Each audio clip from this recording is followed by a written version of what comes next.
But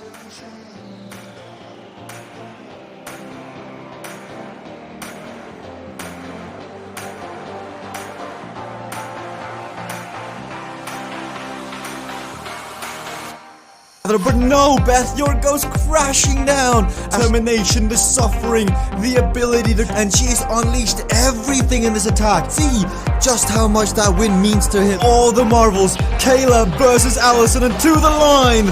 Kayla Laguna takes the victory.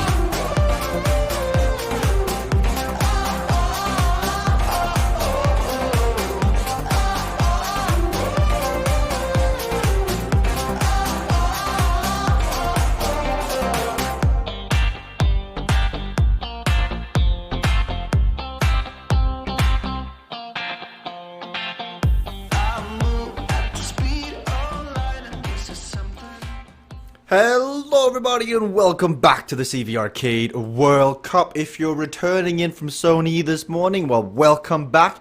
If this is your first time watching today, we've got some great racing ahead of us in Zone K and Zone L of the CVRcade World Cup. My name is Jesper Anker, and as always, I'll be guiding you through all the action as it unfolds on the different tracks out on the CVRcade world. This is the tournament, this is the competition where we're racing for $25,000. It's the bracketed session. This is part where they get seeded, coming into that fourth week where the tournament begins. Insert, dramatic music here, because everybody, they seem to be a bit on jump, a bit on edge about what's about to happen, but all they know is that for these 3 weeks, they have to give it their all. Today, we've got 4 races. We start with Echelon, then we got Roman Arena, then we've got Country Rally, and we finish with Dark Matter Spire. Zone K, Zone L today.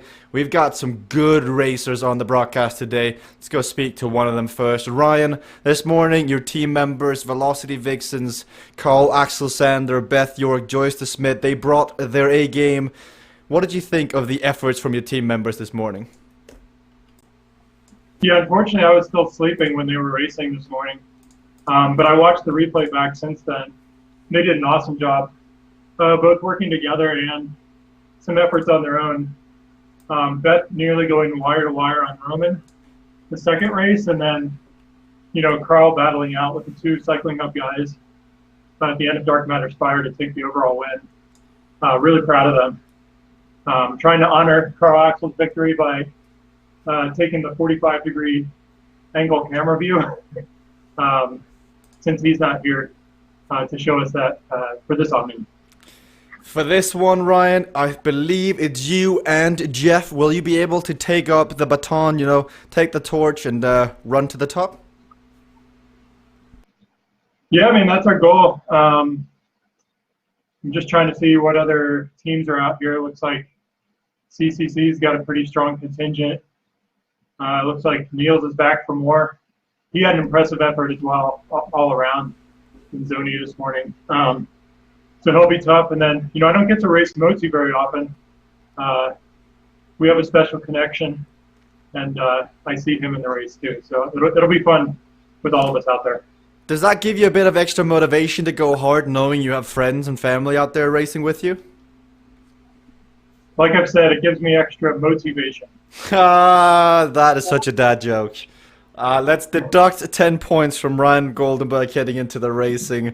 The jury definitely out on that one. Thanks, Orion. 1 minute to go. No skill event is coming up here. 2 laps of Echelon, 1 comeback kit, and a bunch of abilities. Alongside Ryan, we have several other streamers into the broadcast today.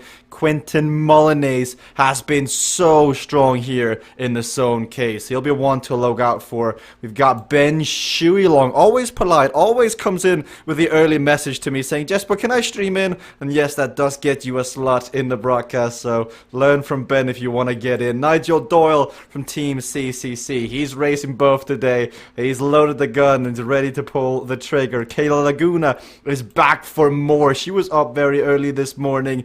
She's going to be competing with the likes of Moti Pikelny of Team Cognition. You can see he's happy, he's smiling, but when the racing begins, it's time to get serious. Everyone's got good spirits today. That is awesome to see. see on the front of the affairs. We're going to see now as the start goes in a few seconds. Ben Shuilong out of the gate. It's got a good contested field today with different nationalities, different riders, all competing here for their share of the prize purse. We also got Anish Desai on the right. Good to see him get amongst the racing. He might want to slide into the left, and so will Neil Stewart to get into the draft, but both opting to stay to the right. So but this may be a no-skill event, but you still gotta have some brains and wits about you. So Neil Stewart out the back, Anish Desai out the back. Neither of them got into the side of the block. We've also got Louise is in here in the broadcast today. You can see the Team Cognition rider. I mean, so the words that were shared about Luis's previous performances have been very, very high. I heard Casey Shum say that when Luis figures it out, he is gonna be one lethal killing machine on CVRcade. He is just gonna cut through like butter the competition. But there's a few riders that if they have anything to say about it, they will try and change things up. As you can see, Quinton Molinez, prior to the racing, having a few crisps. Now, we've yet to find the optimum race fueling strategy, at least on stream. Like, Timothy Tamont does his best to have a variance of snacks at the ready. We've seen Ryan Goldenberg, we've seen Quinton now. I mean, when will we find that secret weapon to success on CVRcade? We need to start a thread on the forum. What's your pre-race snack? What's your post-race snack? Time to share some of those secrets all around. It's good to see Thomas Tibbling back in. Nils Heldens is back in for more. Jeff Rooney is up early as well. Further back here, Kayla just off the back in 15th. She's already used her comeback kit, but she's just trotting along further back. Up here in the front, Ryan Goldenberg, Velocity Vixen. There's a lot of pressure because this first race of the day, it's the, I'm going to look everybody on, I'm going to see who's brought the legs, who has come out to show, and there's a lot of pressure because with having the previous zones, the same trade teams come through and through, meaning that earlier today, Velocity Vixen had Joyce DeSmit, Beth York, Carl Axel Sander. Here, they've got Jeff Rooney, they've got Ryan Goldenberg. The same goes for Team Cycling Hub. They had Timothy Tamont, they had Nils Heldens earlier, and now they have Quinton and Nils Heldens. So the previous efforts that are on display, they've got to be put to the task here because your teammates, they're going to be watching as well. They're going to be cheering you on, but there's a certain level of expectation that comes within the team. You got to perform at a high level here as Louis, Quinton. I really want to highlight good gameplay here because Quinton and Timothy, they've both done, you literally see Quinton sitting up, resting his hands on his hips. In a no-skill event like this, thanks to the abilities Uncrashable, Corner Caper, and Quantum Shift, you don't have to worry about a lot of the things that make CVRcade an interesting racing platform. The crashing, the overlapping of wheels, the corner speeds. And that means in this race, the name of the game is can I do as little as possible and get as far up the road as possible. So you see Quinton, 125 equalized heart rate. Louise is sitting also in there at 142. Moti Bikelny, 174. It could be a bit of nerves and excitement, a bit of freshness as he doesn't get to race much. He only races Zone T's on Thursdays and Tuesdays. As we watch on the screen, the head-to-head, the side-by-side as Beth York likes to call it. Moti on the left, his gameplay on the left. On the right, Quinton and Quinton's gameplay. Who will it be? Ben Shuilong here. He's been good lately, but he's been missing that top spot in the bracketed session. He is racing his preferred zone here, and maybe that will just add a bit of extra watts coming up to the finish, because 800 meters to go, and Moti Pikelny, we've seen this before from Team Cognition. When you've got the numbers, you accelerate over the top, and you force a reaction. This could be a race, this could be a move for Luis Soberanis, because here he goes, 1500 equalized watts over the top, but he opens the gap for comeback kit, but as Moti gets caught, Ben prematurely using that one. Quinton Molinez in a perfect spot to use the comeback kit, but he's holding it, and nothing just yet. Ryan Goldenberg comes on through in second place, and he gets ready to sprint, but Luis Soberanis is still in a winning position. Any power, countdown, and to the finish line, Luis Soberanis Ben, Ryan, Quinton, what an absolute amazing display of teamwork from Team Cognition. They executed their game plan, they came through with it, and that took finesse skill. That was good. Let's have a closer look as we dissect that finish once more. Gotta love the no-skill events. You never really know what you're gonna get. And I think there was some power-ups that could have perhaps have been used better. Comeback kit from a few riders. Ben prematurely used his, so when Moti caught him, it ran out. Ryan and Quinton both having an option here to use theirs for that extra bit of boost to catch up to Luis Sobranes. But that isn't the case. They don't get there. You can see Ryan pushing on, but then he says, okay, I'm not gonna get it. But he actually gets passed by Ben to the line. Good racing. I do believe we've got Lewis on the line here. Whew, congratulations, Lewis. That was quite the effort to go on and take the win. Team Cognition, you guys, you make a strategy, you execute. How is that process? Who comes up with the ideas, and how does the discussion usually go? Yeah, so at the beginning of the race, depending on who's on the team this time, Moti and I were talking, and we decided that with 0.8K to go, he was going to go, and then I was going to let people chase and then try to catch up to him, which I did, but I think I went a little too early this time, and I was having a hard time keeping the power down. So, but yeah, you know, strategy. It doesn't always work out. Like this time, I guess it didn't. I think Ben got it in the end, but great racing. Now, Temple Run's coming up. You've got wind, you've got 4 laps. This is one of the longer races. What are you thinking of this one, Lewis? You're in a winning position, but now everyone will be gaining for you. Oh, I guess I got it. Huh. Nice. Oh, you did get it. 100%. Not even close. Yeah, I didn't realize. Yeah, so this is actually, I was practicing yesterday, get more familiar with the courses and stuff. So I think this one suits the team. I think both Moti and I can go hard for a good while. So, you know, we'll see at the beginning of the race how it turns out. But, you know, I'm feeling okay on this one. That's good news, Lewis. I'll let you get back to Moti. I'm sure he's ready in the team car to discuss strategy. Speaking of strategy, Ben, ever so close there. That comeback kit, do you regret that usage when Moti came back right as you used it? No, not really, because I either used it then or I didn't use it. There was just too many people around. So I thought I was just ahead of others, and a couple of guys up ahead. I thought I might as well give it a go. Maybe didn't do much, but no, please, I managed to just time that last sprint and get in second. So yeah, good result. Second place nonetheless. You've got numbers here. You've got Thomas Tibbling back for more racing. You've got Homer Thompson. You've got Nigel. What is the mood in the Team CC camp here? Because you guys have been winning a lot, but you've been missing out on that top spot in the bracketed session. Yeah, I mean, it's you know, it's just been so competitive. You know, everyone's just got their equalisation dials in, and everyone's digging so hard. It's been difficult to really hang on for the win. So, no team tactics as such to try and get that first place. But you know, help each other when we can. And for me, you know, consistency. That's how I've won the Onions in the past. So if I can get, you know, second, third, fourth every race, then I stand a good chance of winning. That is the formula for success from Ben Schuerling. 5 seconds to go, leaving that one close now as they get ready to get out of the gate. Roman Arena is the long race of the day. It's 4 laps in total. There are power-ups on display, and here you've got Ben on the back. I remember a distinct quote from Ben last time on Temple Run. It was, "When the breakaway happens, I hope to be on the right side of it."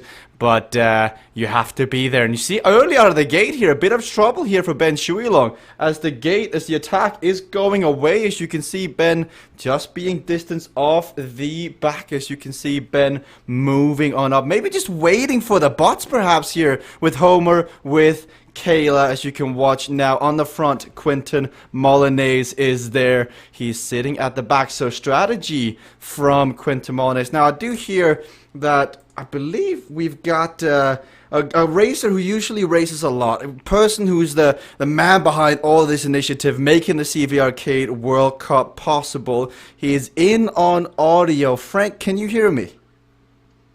I can. Can you hear me? I can. So, Frank, you would like to do some co-commentary on this. That makes my ears tingle because that's amazing. I'm missing some people here in the booth with me. This is usually one of the races that your team dominates. What are some of the signs? What are some of the things you got to be looking out for in the low-skill events? I'd be looking out for, well, in particular in this race, I'd be looking for Quentin and Madi to form a break at the front, and then I'd look for a couple of the teammates to sort of sit in the chase group. So that's what I'd be looking for here. I think breaks in the low skill events are something to try for. I think what a lot of people miss is that you can use your power-ups to make a break. And then if you continue to work hard, people are asleep because I think they can use their power-ups to get back. But in the meantime, if you're holding pretty high wattages, you're actually gaining time that they don't realize. So that's usually a trick that we use in the CVRcade team to make the brakes stick. And how about the wind? Because in this one, you've got a 7 kilometers an hour wind. It changes direction. How does that factor in when you're racing? I don't know what the game designers were thinking when they put wind in. I hate wind. I hate wind outside, and I hate wind in the game. All joking aside, wind is a great attribute of CVRcade because it really changes the dynamics of a given course. And like here, you see everybody sort of in a straight line, and that probably isn't the most effective. There probably should be some echelons forming. The neat thing about echelons is you get even bigger draft than you would sort of in a straight line without wind. So you can really use it to your advantage to save a tremendous amount of energy. That's where having team members really come in. Yeah, I saw the bit of blocking. I don't think that was intentional. I think there's a lot of unintentional blocking that happens when you fight for positioning, but it does seem to happen to Nigel quite a lot, Frank. I was going to say, yeah, you guys can all say that that's not intentional, but anytime somebody moves right out in front of me, I'm like, yep, that's a block. Well, Frank, Thursday night, Zone T, Saturn. Should we have a word about that one? Oh, that was pretty funny. So I had done a post about blocking an entire line, from doing a brake check at the front, and I thought that was just really poor sportsmanship. And the other night I was working for a teammate, or so I thought at the time. I actually ended up doing pretty well in that Omnium, so it looked really bad. But I thought I was working for a teammate, and I was on the front, and they were going to go for a break, and just without even thinking of it, I was like, oh, I can stop this whole line. And I brake checked the entire line, and sure enough, my teammate went way off the front. But bad sportsmanship on my part on that one. I will call the coincidental blocking the first time where we just saw some more there from Quentin on the two Velocity Vixen riders. This is kind of what you have to do though when you're racing at everybody. You heard Ben say the equalization is starting to get dialed in. Everybody is suffering. I mean, Frank, these guys are racing for real money. $25,000 prize purse. Wouldn't you do everything in your power that the game allows to get every advantage you can get? No, I think one of the great things about sports in any venue, and certainly in this one, is how you play the game matters, right? And I think it matters over time. One of the things that we've talked about in terms of the different gameplay dynamics is there's winning one race, but then there is winning many races over time. And I think that's really where you have to be, where sportsmanship comes into play. You want other people to sort of cooperate with you, work with you if you're in a break, So that's, I think, the dynamic that comes to play. Will there be, the evil players, sort of the people who play it the other way? Sure, and they add an aspect to the game as well. But I think the people who do very well over time will be those who show good sportsmanship. Now we're watching the racing unfold. I think Nils here's got the entire line behind him, allowing Quinton to come on through. Moti, while you were speaking, just put in a little chamois, a little fake attack, and now we've got Quinton going. Earlier today, Frank, we saw Beth unleash an attack in the first lap and sustain it all the way to the end. You're known for doing that as well. And we see Quinton trying to do it now. How do you shut this down? Because knowing, like, if you get up the road, if Quinton gets up the road, if Beth gets up the road, it's so difficult to catch you. What does the chasing group have to do now that Quinton has this gap? Well, doesn't look to me like Quinton's really putting the hammer down here. So they're saving their power-ups. That's the first indication that I don't think Quinton's really going for this because he hasn't used any power-ups to sort of make the break. And you see Madi here doing the team thing, which I think is risky, actually. So I think Quinton had an opportunity there. If he was paying attention and could see that Madi was going back, he could have used some power-ups and really gotten a big gap on the team. And you see here Madi suffering a little bit at the back. So you play at the back, you can suffer at the back. You can also get a big draft there, but if you have to do these digs, you're burning matches. So did you see the block he just had? Because he was trying to accelerate. I think he saw what you were talking about positioning, but as he tried to move on up, Ben just shut the door on him. Yeah, and so and to me, and you see he's having to burn a power up here to sort of get back, and now you see somebody on the front who is going to sort of pull this away, and I think people are following the fake players, and it's just getting difficult. So a bit of negative racing going on today. This should be interesting. 4 laps. I think people are trying to save some energy. We're seeing this develop more and more in CVRcade, where not as many people go off the front because it's can be brutal to try and do a break, and so people just trying to get the pack dynamics right. Because sitting in, you can just save a tremendous amount of energy, especially with the wind.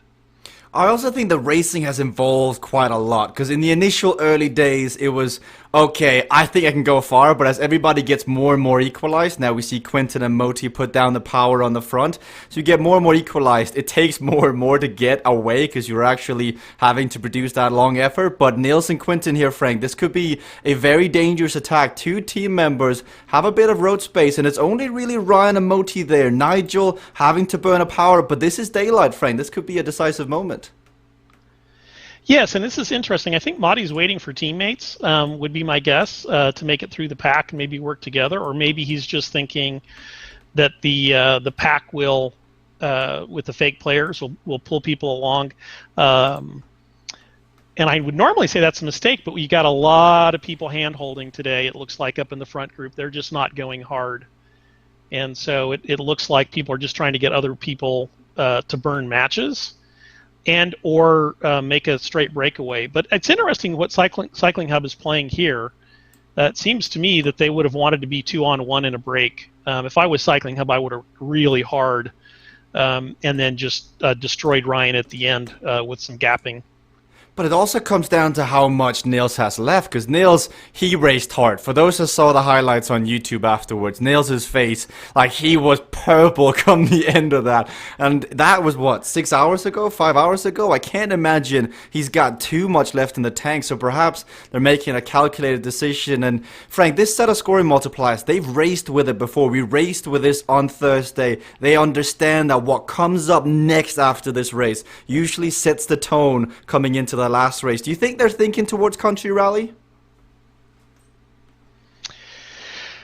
They probably are, because you can make back a lot of points. But and this is long, right? So we've got 4 laps here, so they're waiting. Why go now? I think is what a lot of people think. But I think the earlier you go, the better chance you actually have of a break sticking. And I think people often think it's the opposite. Like if you go on the last lap, everybody's going to react to you, right? So the question then becomes, how much do you sit in, and when do you go? And what I've been noticing is people are sort of really getting the cycling bent inside of CVRcade because they're starting to get stuck following wheels. That's their first mindset, and I think you're better off having a more aggressive mindset. Now, certainly, and one of the things is, I think as equalization, as we've seen, the interesting thing is it hurts to stay off the front in a break, but it hurts to chase you, right? So it's not like there's somebody super strong behind you who can just sort of reel you in. Like somebody's got to go to the front and pull hard if you're going hard at the front. And so, it's interesting to see how the dynamics will play. One of the neat things about all the different zones is they play differently. Like I am reasonably sure I'll be racing the next zone, and I'm reasonably sure it won't be quite this sedate in the second race on Roman.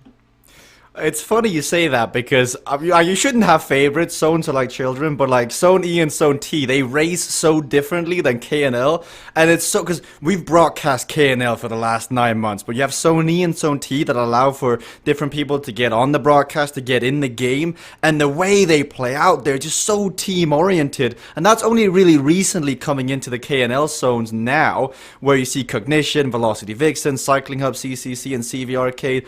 And I just love to see the different dynamics, because every race, there's not very often there are two of the same. But Frank, we're almost running out of space and we're almost running out of road. We've got, next time you come to the finish line, that will be the last lap of racing. You look around, you've raced this bunch. Who are we looking to ignite the fuse? Who do you think is going to be the first one to break the truce? I think Quentin and Madi are going to be, the first to, break the truce. And I think those two will contend for the win here. So it'll be interesting to see how that plays. I think you got Ben out there who's playing it coyly, and we'll see how that develops. Oh, you see Quentin now. There goes Quentin. As she's saying, one lap before. He also uses Quantum Shift. That is a big power-up. So you got Matti and Quentin side by side here. Big power-up, because we saw this earlier in Zone E. Beth would attack, I think, or somebody else would attack away. But because they didn't use Quantum Shift, they bumped in and they slowed down their speed. But despite that decisive attack, the group is still together. That wasn't everything, Frank. And that took a lot of power-ups away from Quentin. Yeah, Quentin just doesn't seem to be committing. So it's almost like they're riding for Niels. So maybe he is feeling good. He's got, that sort of good sensation in the legs, and maybe Quentin doesn't have those good sensations, and so they're playing this a little bit differently. And here you see Madi wanting to say, see, I played the team card. They've been riding very much as a team. And he's like, it's working out. But I don't know, some of these gaps you let go, if your teammate can't help you, then it's a mistake, right? You got the big guys, the leaders of the teams, certainly have to rise to the challenge and respond, and or be very, very confident in their team. And so I think what Madi would say is, I'm being very, very confident in my team. You see a little bit of a block there. There's a lot of blocking going on, Frank, because further down, Quentin and Nigel, it was off screen. I've got a second monitor here, and Nigel for the longest time was just pulling on the brakes on Quentin. So that goes to what you were saying earlier about you may win the battle, but you don't win the war. So I think that may have been a bit of payback for all the negative racing that cycling has been known for. And Quentin down in 8th, I mean, that is a big result earlier on, and that's CCC trying to help, because Ben is up the road, and we're now down to 6 riders in this front group with 1 lap to go, Frank. Well, and I think the tactics get so interesting because, people can use, quantum shift at a certain point to get through that. And I remember having a conversation with Nigel one time where I may or may not have blocked him quite well. And I was like, dude, you had a quantum shift, and you certainly had the delta in terms of rate. His closing rate was very, very high. And so I was like, you just had to pop a quantum shift and there would be nothing I could do and you would have just flown by us. And he was like, yeah, but I wanted to save that for the ending sprint. Well, that's a decision, right? That's a decision that people make when to use their power-ups. You see them trying to conserve them. for the end, and because you see a lot of times towards the end of a race, somebody will have a power up and somebody won't, and that makes a difference. But that is not random. That's how you chose to play your cards, so to speak. And we see here Madi, really suffering just to stay with this group. So I don't think it's very easy today. No, I also remember that specific scenario that was on Roman Arena. That was the Roman Arena hill where Nigel, that was the day of 1,000 head shakes. That where he cemented himself in the CVRcade World Cup history. As I think Moti here is trying to initiate an attack. Weightlifter gets used, 700 equalized watts.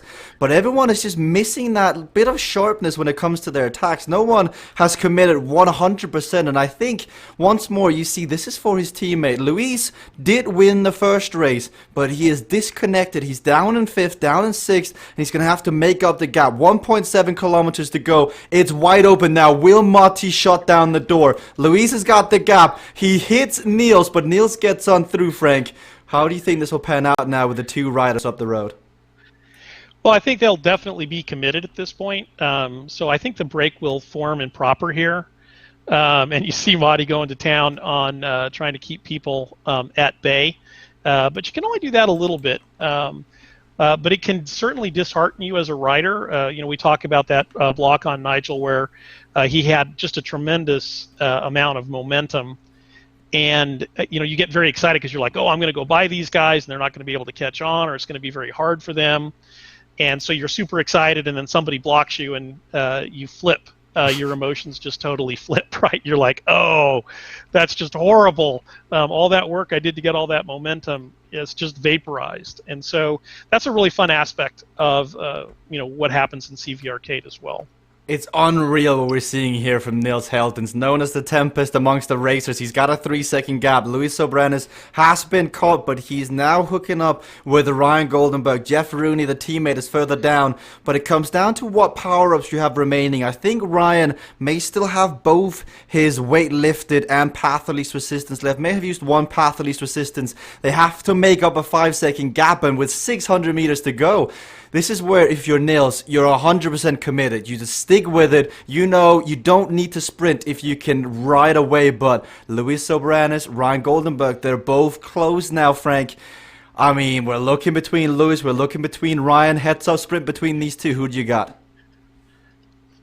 I'm going to take... I think I'm going to take Ryan. Luis made a big sprint in the last one.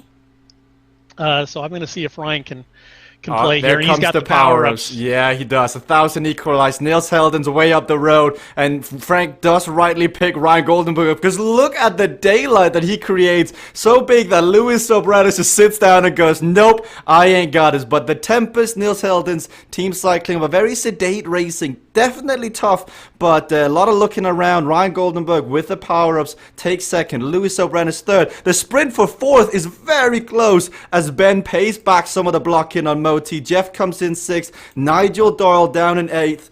And the big surprise of the race, the big upset, as he's won back-to-back Zone Ks recently, Quinton Molinez rolls over the line in 9th. What was the key to that race, Frank? What gave Niels Heldens the upper hand on that race? I think he had the sensations in the legs, and like I said, when I saw Quinton doing those attacks earlier and then not committing to them, not doing sort of the follow-on power, so I was like, oh, they're definitely riding for somebody else. Otherwise, he should, Quinton's a good time trialist, so normally he would go to the front and then just hold that and make everybody chase, but he wasn't doing that today. We don't have Niels in the broadcast, unfortunately, here for Zone K. He was in for Zone E. But let's have a word with Ryan, who experienced that race and came second in the sprint. Ryan, coming into the sprint, I asked Frank, who do you got, Luis or Ryan? He chose your name, but you got second, but not enough to get first. Where did that gap open up to Niels? First of all, Frank, thanks. Just for the input either way. I think if you backed me, I would have had to back up your prediction. And if you didn't, I would have to prove you wrong. So. Yeah, it was fun battling Luis at the end. Looked like it was a power-up difference. But yeah, Niels, he just, like Frank said, he felt it, he timed it right, and he committed. Maybe if I committed at the same time, I could have been close, but yeah, he felt it and he took it. But I'm happy with second. It's very close in the top three. Luis, Nils, and you all separated by 1 point. Coming into Country Rally, this is the sort of race that comes in as a rhythm course. Earlier, the two Velocity Vixens, Beth and Carl, came first and second. Have they shared any of the tips from the racing earlier today? Have you been boot camping this course? What's the strategy? What's happening? I didn't get a lot of tips from them. I just heard that it was a lot of fun. So maybe if Jeff and I enjoy it, we'll make it through all the barriers clean. But yeah, I mean, there's some riders here that have done well on this track before. I think Moosey and Quentin are good technical riders, if that's what you want to call this track. I think I would. So I wouldn't be surprised to see them near the front too. It'll be fun. It's going to be fun. That is definitely the truth. Now, we had Louis on before. I'd like to have a word with Moti, the team captain of Team Cognition, because, Moti, it seems like you're racing for Louis today. Is that the case in the Cognition camp? Yeah, the best thing is just to try to be consistent. Other people will crash trying to beat each sure. other. I'm not sure if Go. Moti can actually... I don't think that's actually meant for us. I think that's meant for the others. But I'm going to take advantage of actually having Frank in the broadcast. Frank, you've won this course many times before. We get to see your celebration quite often on Country Rally. You heard some of Moti's words of wisdom saying other people will crash. Is that the same mentality you share in the game?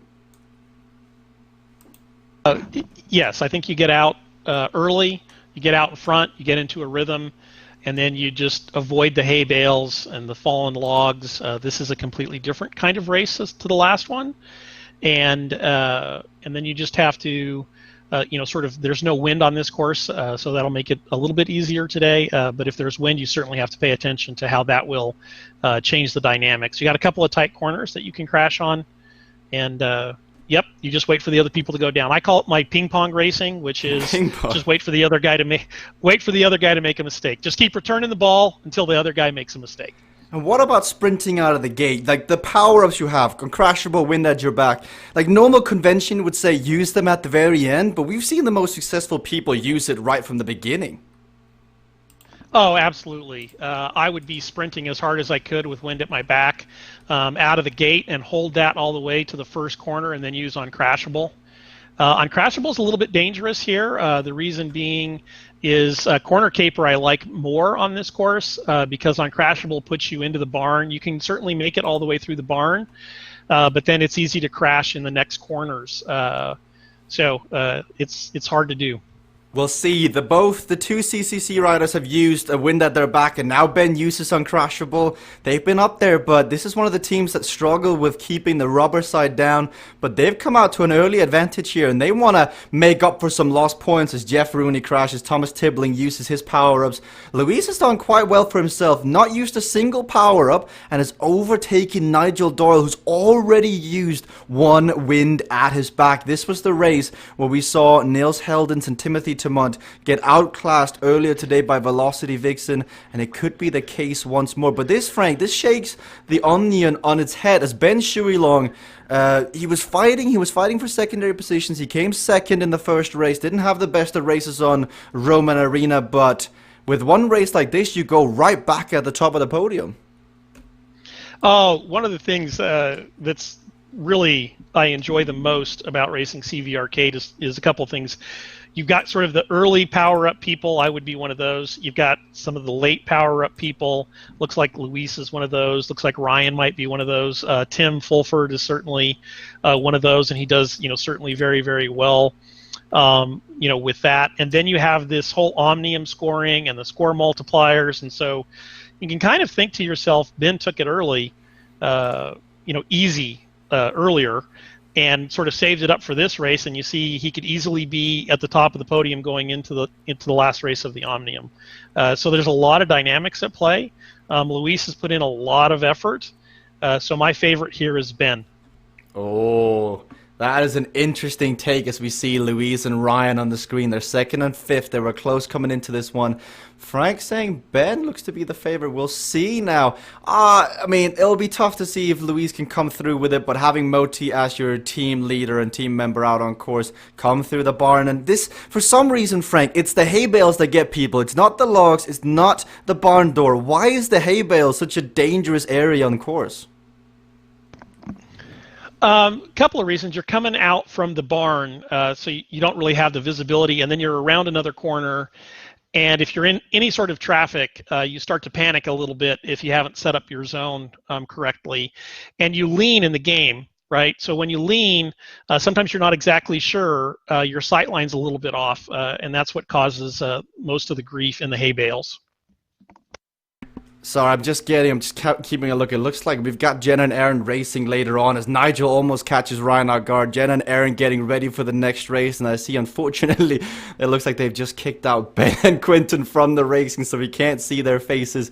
But nonetheless, the racing continues on as Luis Soberan is in a good position, but he knows he's got the power-ups to his advantage. Ben has used both his. Luis has got his. As Nigel crashes down, I can see on the side. There is the head shake. Not happy with that one. If we've got audio, I want to see if we can actually hear. Nigel, what are you not so so happy about there? Yeah, I changed lane. I shouldn't.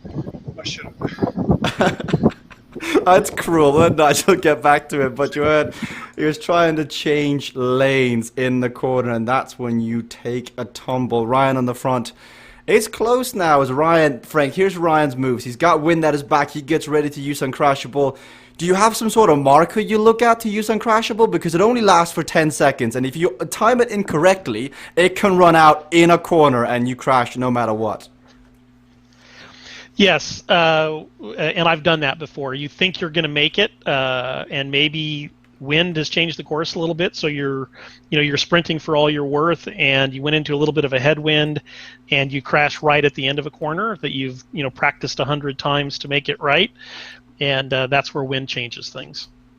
Yeah, while that was happening, Ben Shuilong, he did, I almost want to call it the Victor Lundqvist, because the first time Victor raced Country Rally, he was sure that you can go to the left of one of the hay bales. He did it not once, not twice, but 3 times, and Ben Shuilong tried the exact same thing. And this is what happens when you start to get tired, is your judgment starts to fold a tiny bit, and Ben Shuilong from a very nicely second position, now 12 seconds down on Luis, and Frank's bet early on is looking to have an uphill battle to get back on, but 2.6 kilometers to go.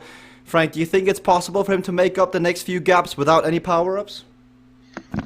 He's in a really, really bad position, so he's got to hope for Luis to make a mistake, use the power-ups, and go a little fast where he's not used to, and it'd be a bad day. But otherwise, now it looks like Luis has got the upper hand. But preferred zones come into play as well, because Luis does not have this as a preferred zone. Jeff, Ben, Nigel, Kinjol, and Quinton all have this as their preferred zones. Looks like earlier on they raced for Nils Heldens, but Quinton in third now with Nils further down, 6 seconds down. So Luis, when we look at the scoreboard, he does have a gap on Ben Shuilong. That gap is 31 points, and you need to keep it at this because Ben comes into this race with a 16-point advantage. And so Luis' team cognition, so far the teamwork is playing out. As we can see, the team leader Moti further down, he is in 4th place, taking valuable points away from Luis's closest competition in Ben Shuilong. But right now, Ryan Goldenberg is making a comeback at the front. He's used both his power-ups. How much time are you gaining every lap, Frank? If you nail the rhythm, if you really are on it, and you don't have any powers, how much time can you take back per lap? I think you can take like 10 seconds, especially if you hit the corners right. The corners are big, so the power-ups obviously are big, but there's a lot of corners on these courses, and if you hit them near max speed, you gain 1 or 2 seconds per corner. And that can just really add up over time. That's a lot of watts. 10 seconds per lap. I mean, Ryan is down 4 seconds now. The last time Frank said something like this, Ryan was like, well, if you guys say it, I gotta execute it. You could see the smile from Ryan.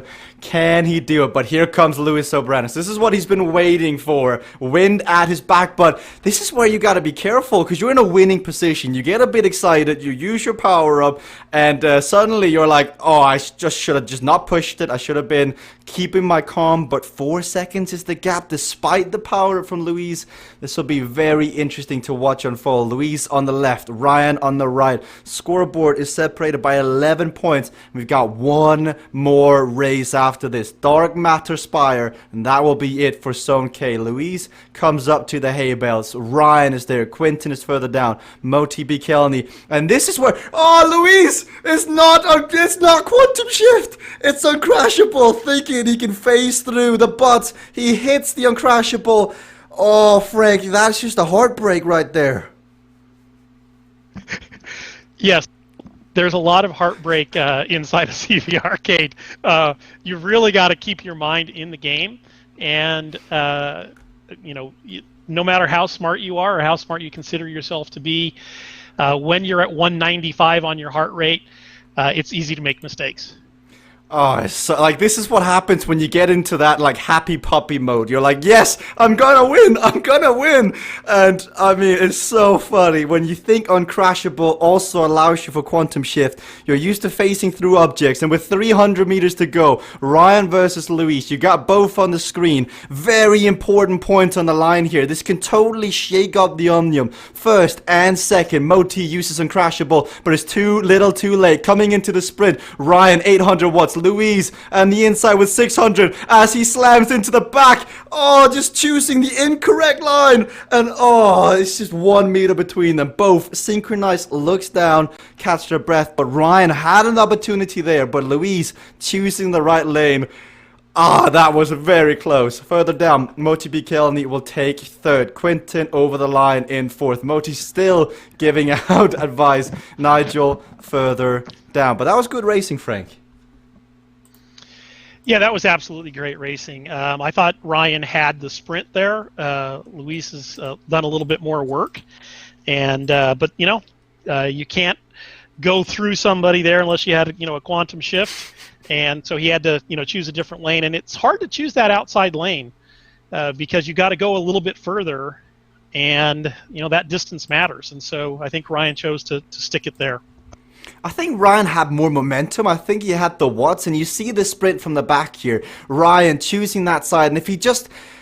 Oh, I guess he has to anticipate which lane Luis is going to be in, and he chooses the inside one. And once that momentum is gone, you can see both of them all-out sprint. It is Luis that takes the win. So 2 wins for Luis today, and we've got Luis on screen. Winning position, Luis. But I think what everyone wants to know is... that Uncrashable, what were you thinking? What was I thinking? I know. I honestly thought it was Uncrashable.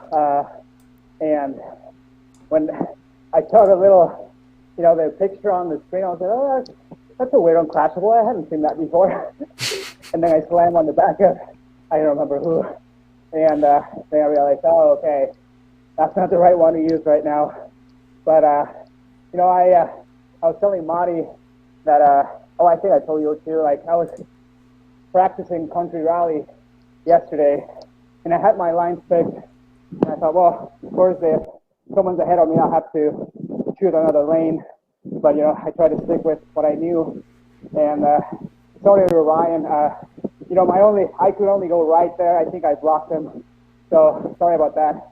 I usually don't like to do that. I like to sprint out to the finish, so sorry about that, but great racing. I kudos to him for putting down the effort to catch up to me. I'm not sure if that's rubbing more salt in the wounds, apologizing after you're performing a winning block in the last sprint, but all credit to you, Luis. You're in a winning position. You've got Moti as your mentor, your team leader, your teammate out on the road. You saw the racing earlier today. You've got inertia here. Who are you looking at? Can you sustain the oncoming force that is Ryan Goldenberg and Velocity Vixen? I don't know. This next race is pretty tough too. Of course, good uphill, and then some tricky corners just coming downhill. So, I'll do my best. I'll huddle up with Monty and see what we can come up with.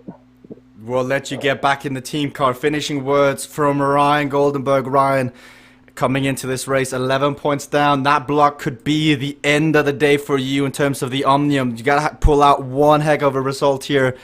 That block, that race, I mean, one more lane over, you're in a winning position now. Luis is second. Do you regret your lane choice? No, not at all. I don't think he should either. I think we'll adopt him as an honorary Canadian for apologizing for being in front of me. But I would have done the same thing if I had, an extra little space on somebody. I mean, what I was anticipating coming into that open lane or that barrier-free lane is that, I would make up some space before we got there, and then he would have to turn into me to get there as well. So it didn't work out, but really good positioning by him. I made up the 5 seconds that you guys said I could. I just couldn't get that 6 on the last lap. Well, there's always next time, Ryan, and we're about to head into next time now. 10 seconds away, and it's going to be interesting to get Frank's take. Frank, Luis versus Ryan here. What's your gut feeling telling you? Who's going to walk away with the stage, and who's going to take the Omnium? Boy, that last race really mattered.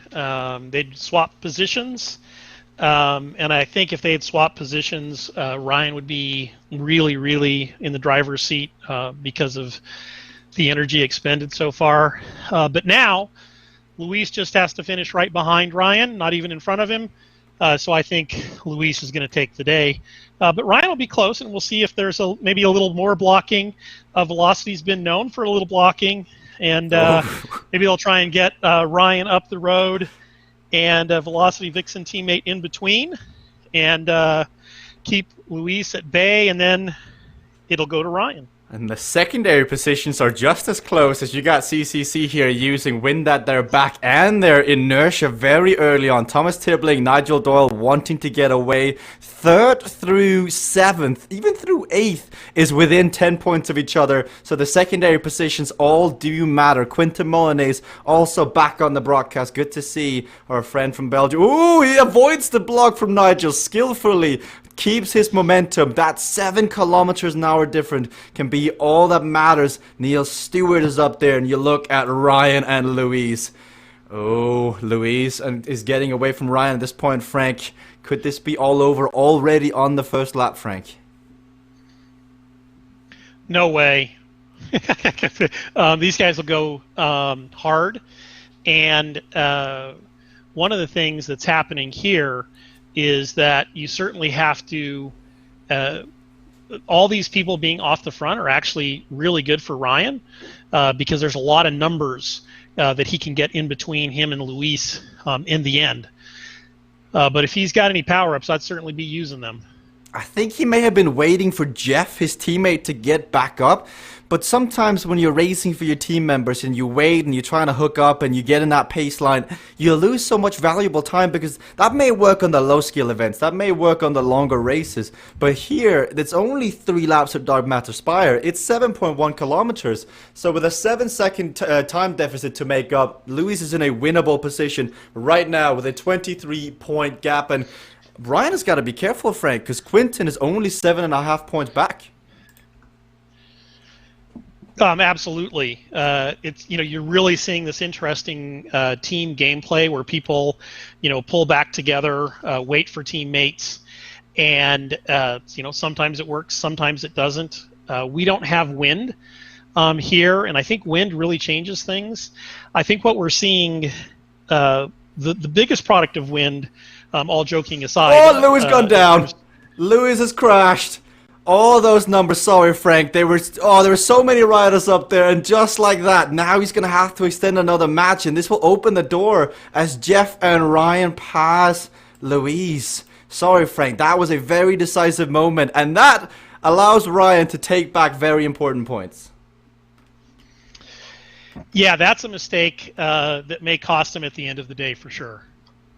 That's gotta be so heartbreaking, but this goes to what Frank was saying before. When you've got numbers up in the road, that just adds that bit of technicality, that tense moving around, and Luis, I think he's on his edge here physically, what he can do. And when he's pushing into the side, he doesn't see the overlapping wheels, and then he takes a tumble. The saving grace right now is that both him and Ryan are further down, but this must add some motivation to Ryan Goldenberg. I know we're focusing very heavily on the top two, third and fourth occupied by Cycling Hub, Nils Hildens and Quinton Molyneux, but Nigel's there, Moti's there, Ben is there, and we'll watch what they can do. Moti P. Kelney, they may be very good friends, but I think they might be hearing from it here as Moti is going to try the best he can do to keep Ryan back. Ryan sees Moti, uses wind at his back, and this is Ryan's attack. 53, and oh, he slaps into the back of Nigel.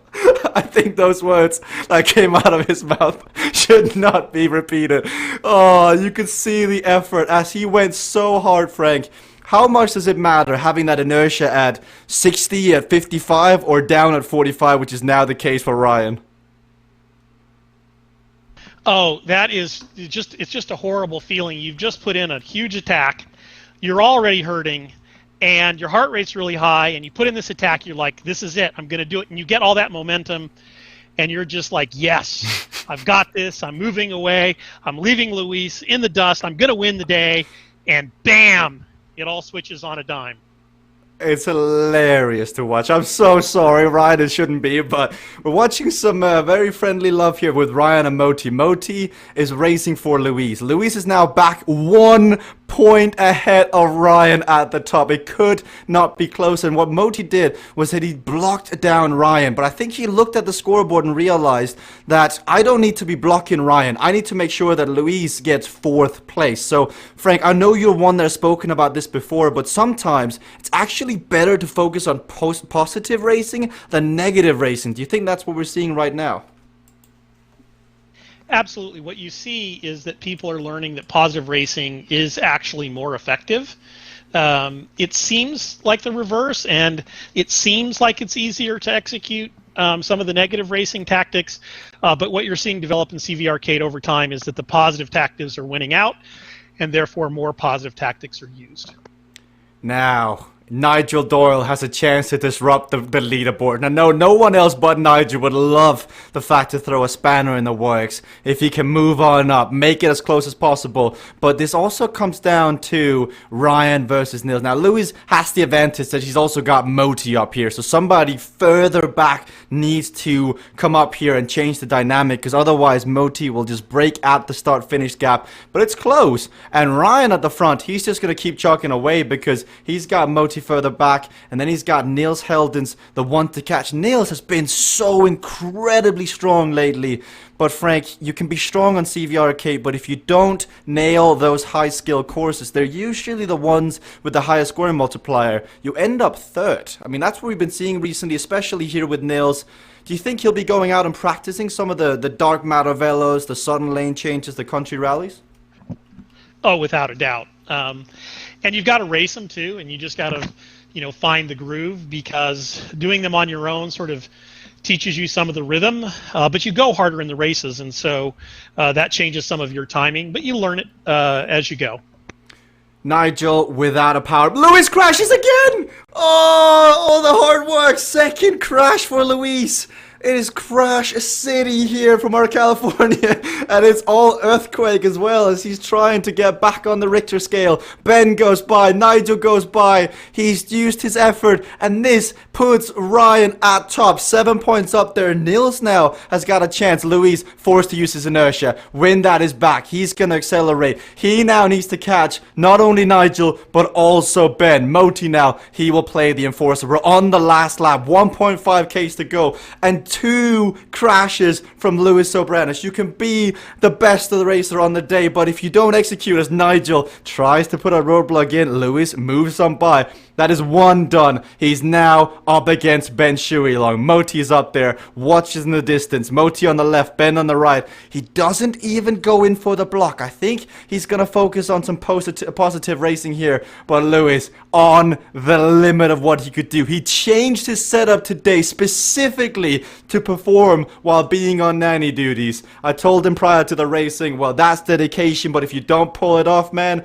just think of all that work gone to waste. He's got to catch Ben. Meanwhile, Niels Helden's massive effort on the front. 1 kilometer to go. He's running away with it. Ryan Goldenberg, second position. He's leading by 3 points, but it comes down to Lewis versus Moti versus Ben. And strength in numbers. How dedicated is Ben Shuilong to this as well? Because for him, this may not matter at all as he's going to try and move on up. He may just let them pass right on by and say, not my fight. I'm just going to let that one go. Either way, guys, we've got, I just see it coming up now. We've got 5 minutes until we've got more racing. So if you're watching this on Mixer, you're enjoying the broadcasting, but this is Zone K. In 5 minutes time, Zone L is going to begin. My co-commentator, Frank Garcia, I believe will be racing. So if you want to see him put his legs, let his legs do the talking. There's that coming up in 5 minutes time. Ben gets on the wheel here.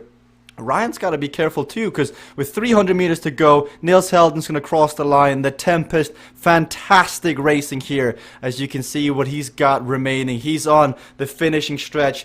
Performance of the day across Sony, now Zone K here as well. Breakout performances all around for the Tempest. He just needs to learn how to race those high skill courses and he will be lethal. Further back, Ben Shuilong versus Luis Sobranis. This is for the win on the day. They need to put Luis down in fourth, and there he goes. He passes on through. And I think, I'm not sure, I'm looking at the scoreboard, I think no matter what, Lewis may take it, so math may not be the strongest, but Ben takes a sprint, and then Lewis will cross the line in fourth. Absolutely spent. We'll await the official calculations. Don't ever trust Jesper Math. Moti Bikelny, he lets Nigel come on through as he swipes the sweat off his face.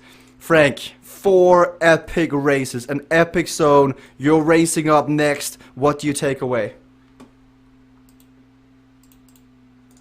Oh, I think Frank may have gotten ready to go and race himself, so I do not blame him as he's gone and gone ready to race. He's saw it, he's seen it, he's gotten inspired, and he wants to jump on the bike and show how it's done. Fantastic racing.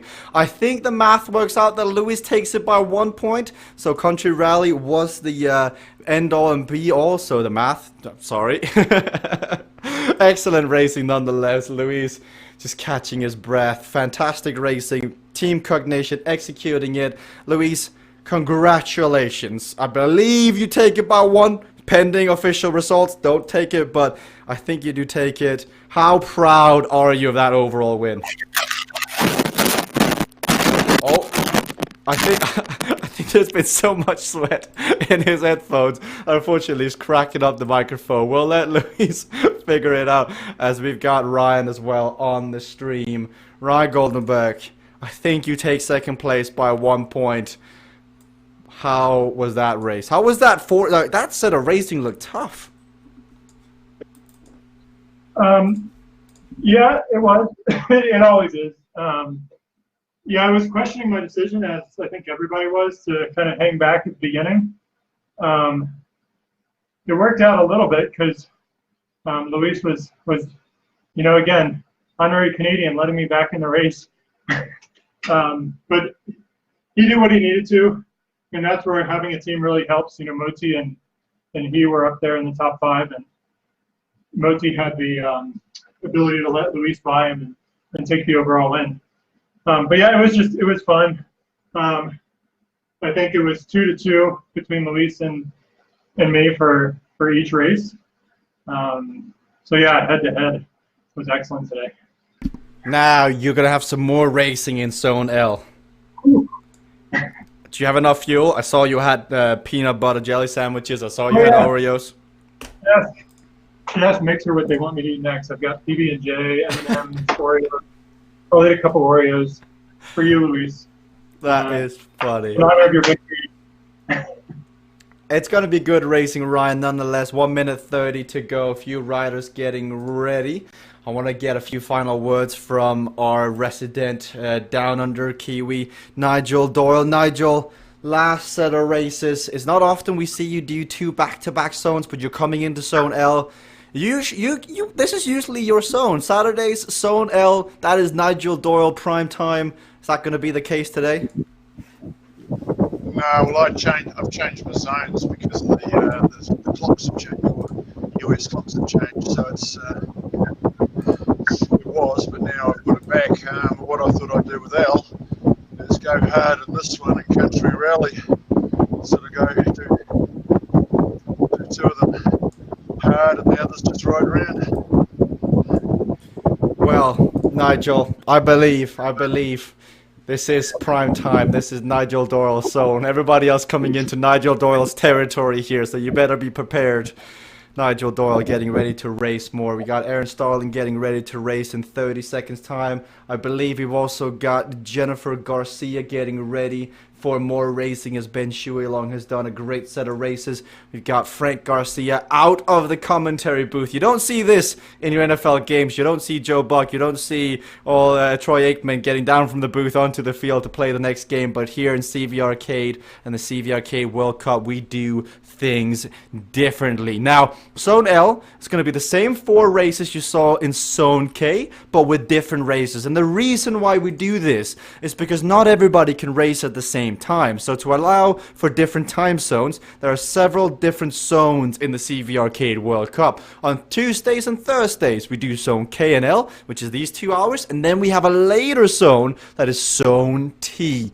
Now, on Saturdays, we have Zone E midday for Asia, Australia, and then you have the evening, which is Zone K and Zone L. So on the screen, you've got Frank Garcia. He was the one giving out expert color commentary in the last one. Moti Pikelny missing the start here and forced to use his comeback kit power-up. In Zone L, 3 racers have this as their preferred zone. Kale Laguna, Moti Pikelny, and Jennifer Garcia as we watch the racing get ready. We got DK Masuni says Jesper Anker is his favorite commentator. Well, thank you very much. I'm sure that somewhere Beth York, Frank Garcia, Victor Lundqvist is saying, you said what? You come to our stream and you say what? But you know what? I love you too. Thank you so much for your nice words. And Moti Pikelny having to use his comeback kit early on. Both him and Luis Sobranes back for more racing here in Zone L. Not sure if that was just a big activator to get his legs open and ready to go. As we look, Luis Sobranes, the winner of the last zone, head to head. This is quite the honor of being put head to head with one of the greatest racers in CVRcade racing history. Frank Garcia on the right, only really rivaled by Tim Fulford, Sebastian Kuhn, Moti Pikelny, and now you've got the new guard on the left, Luis Sobranes. This is going to be a good zone. You're going to have tired legs. You're going to have fresh legs. As you see, Kayla Laguna, she's ready to rock as well on the race. This is her preferred zone. She's going to start this race with a 16-point buffer. Her, Jennifer, and Moti all start with a buffer, and that adds to the motivation. You come into this, and you know this is the time to perform. And I've just received a text message from Niels Heldens in the previous race. I think, so obviously I don't speak Italian, but what he said was, I've got it up on my phone, let's see, it was Grazie ragazzi, Forza Cycling Hub, grande lavoro, grande cooperativa. Whatever that means, Jesper Fulford, or Niels Heldens also as he's known, very happy with how the race ended on Dark Matter Spire, taking the stage victory. It's good to see everyone enjoying racing thanks to physical equalization. Ryan Goldenberg back for more. That could be a new name. You could see the smile. He said, make sure you choose what he gets to eat. Well, right now, I was going to say it could have been a shrimp on the Barbie as Nigel gets. Let's go the gap for a tiny bit. You can see, I think Nigel wants this zone. Tired legs perhaps, but even if it's just the echelon race, even if it's just a no-skill event, this one means as much as the rest. So with the Omnium racing, you get the joy of not only racing for the stage wins, but you also get to race for the zones. And that just opens the door for more possibilities, because sometimes You come on this and you're like, right, today I want to perform across all 4. Other days you come on, you're saying, right, I like Dark Matter Velo. I'm only going to race 3. Yes, I'm looking at you, Timothy. Others, they say, Fantastic Alien Sea, that's my jam. I'm going to go for it. Further back, Ernst Starlin, just showing off everybody. 700 equalized watts as he's trying to get back up.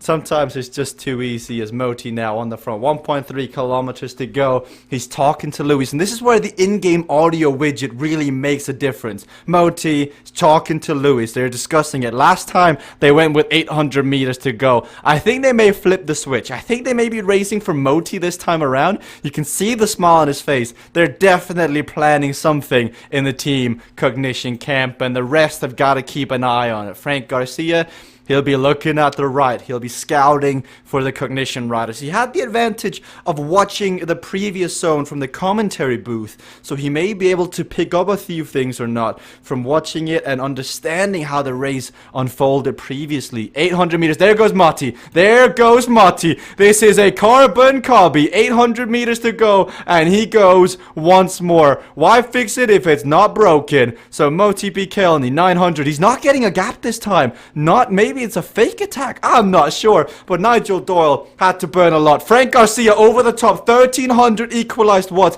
Uses that attack to his advantage. 500 meters to go. Kayla uses her comeback kit. This is clever strategy. But Ryan Goldenberg is going to come on through and negate it. What happened to him? Then he uses his comeback kit. 300 meters to go. Right on through. Frank slows down. Last time, Ryan could not catch Lewis. This time, Ryan says, watch me. I'm going to go. I'm going to do it. Second zone. Second echelon. Ryan wins that one. Second place finish. Nigel Doyle in front of Kale Laguna. Fourth place, Luis Frank just fighting for the finish as Luis passes Frank right on the finish line. Moti yet to go, open the legs. I think it could be all for Luis Sobranis today, which would be interesting to see how he performs across 2 zones of racing. No easy task. Moti opened the floodgates. Frank took advantage of it. Ultimately, the comeback kit's being used aggressively here. Kayla with a really good comeback kit, but Ryan with an even better one. And that's just a 1-2 punch knockout from Velocity Vixen. Ryan Goldenberg, second zone, back for more as he is fueling while the highlight is happening. Ryan Goldenberg, how sweet does that victory taste? We're not talking about the peanut butter jelly sandwich. We're talking about Echelon. My reward. Yeah, I'll give the assist to Frank for that one. He led me out. I was looking for an opportunity to use Comeback Kid. I tried using it in the last zone, but I think I was overlapped with somebody, and so it didn't kick in, or it disappeared. So yeah, Frank gave me that slingshot that I needed to create a gap for the win. So I might have used everything I had on that one. We'll see what happens next. I was gonna say, 6th race of the day. You've just gone really deep. 4 laps Roman Arena coming up. Frank said in the broadcast previously, when I get on, it's not gonna be that sedate. Does that strike fear? It doesn't in me. I've got my own strategy. Some loyal watchers might be able to guess what it is, but it should definitely strike fear in a lot of other riders. Oh. Well, speaking of which, we've got 2 minutes and 30 seconds to go. I see Jennifer Garcia has made it into the broadcast. Jennifer, you've been on the cusp of having a really big victory. It's only really been Casey and Moti standing in the way. Coming into this, one of the favorites. Are you ready to race tonight? Yeah, I'm definitely ready. I'm having a few sensor issues, so I'm hoping it doesn't drop out enough to hurt me. It's not as bad as it was before. So I'm going to see if I have to put in a little extra effort to make up for those little lapses in my sensor. But I'm excited for this one. You've got help from Frank from Kale out there, Team CVRcade. Is there a pre-race strategy in this one from you guys? No, not this time actually.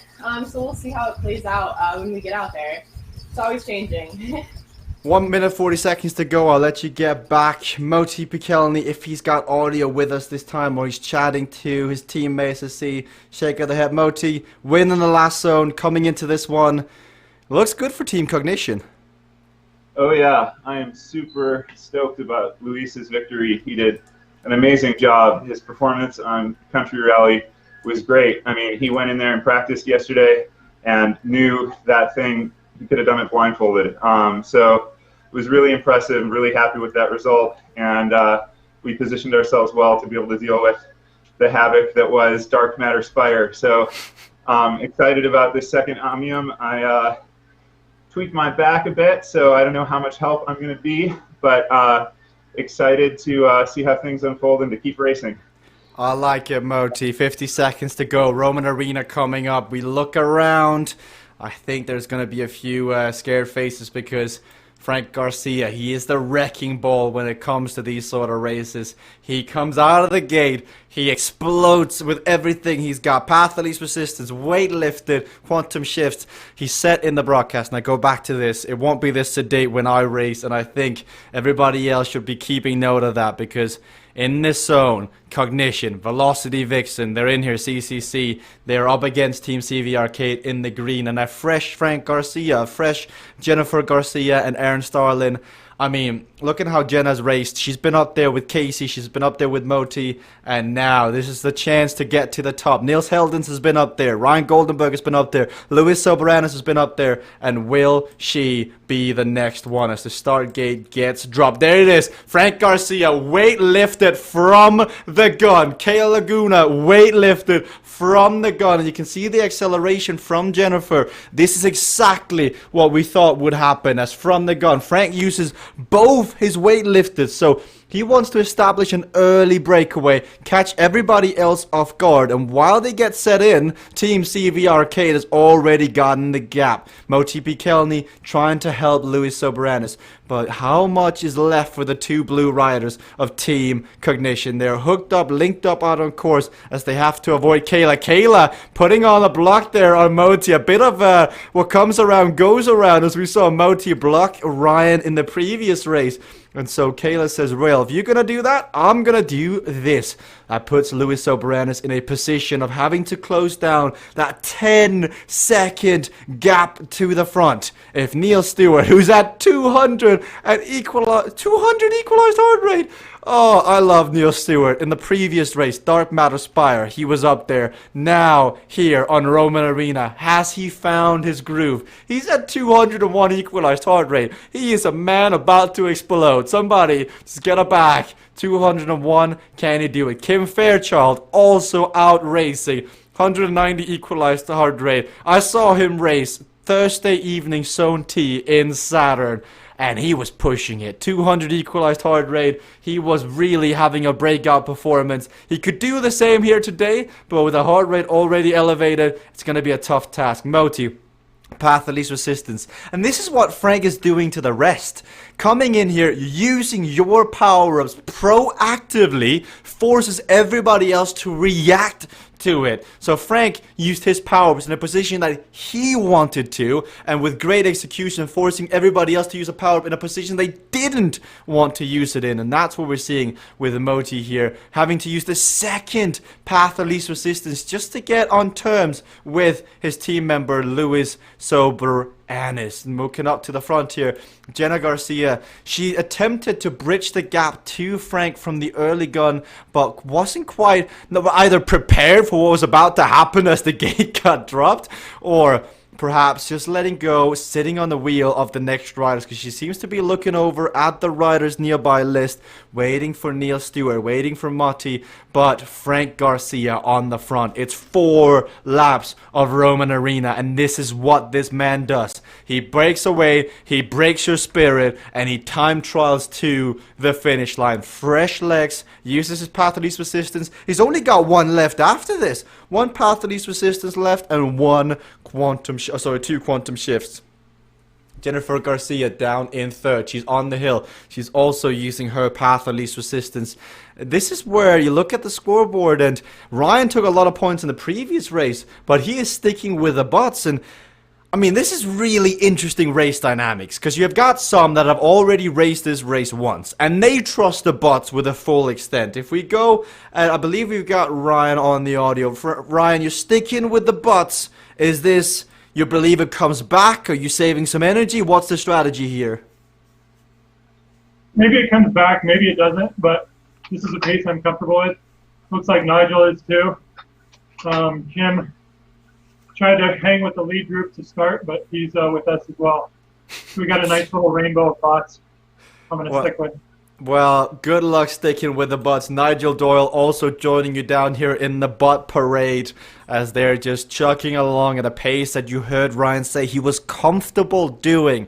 And that's the key word, comfortable. Thumbs up from Nigel. He is happy.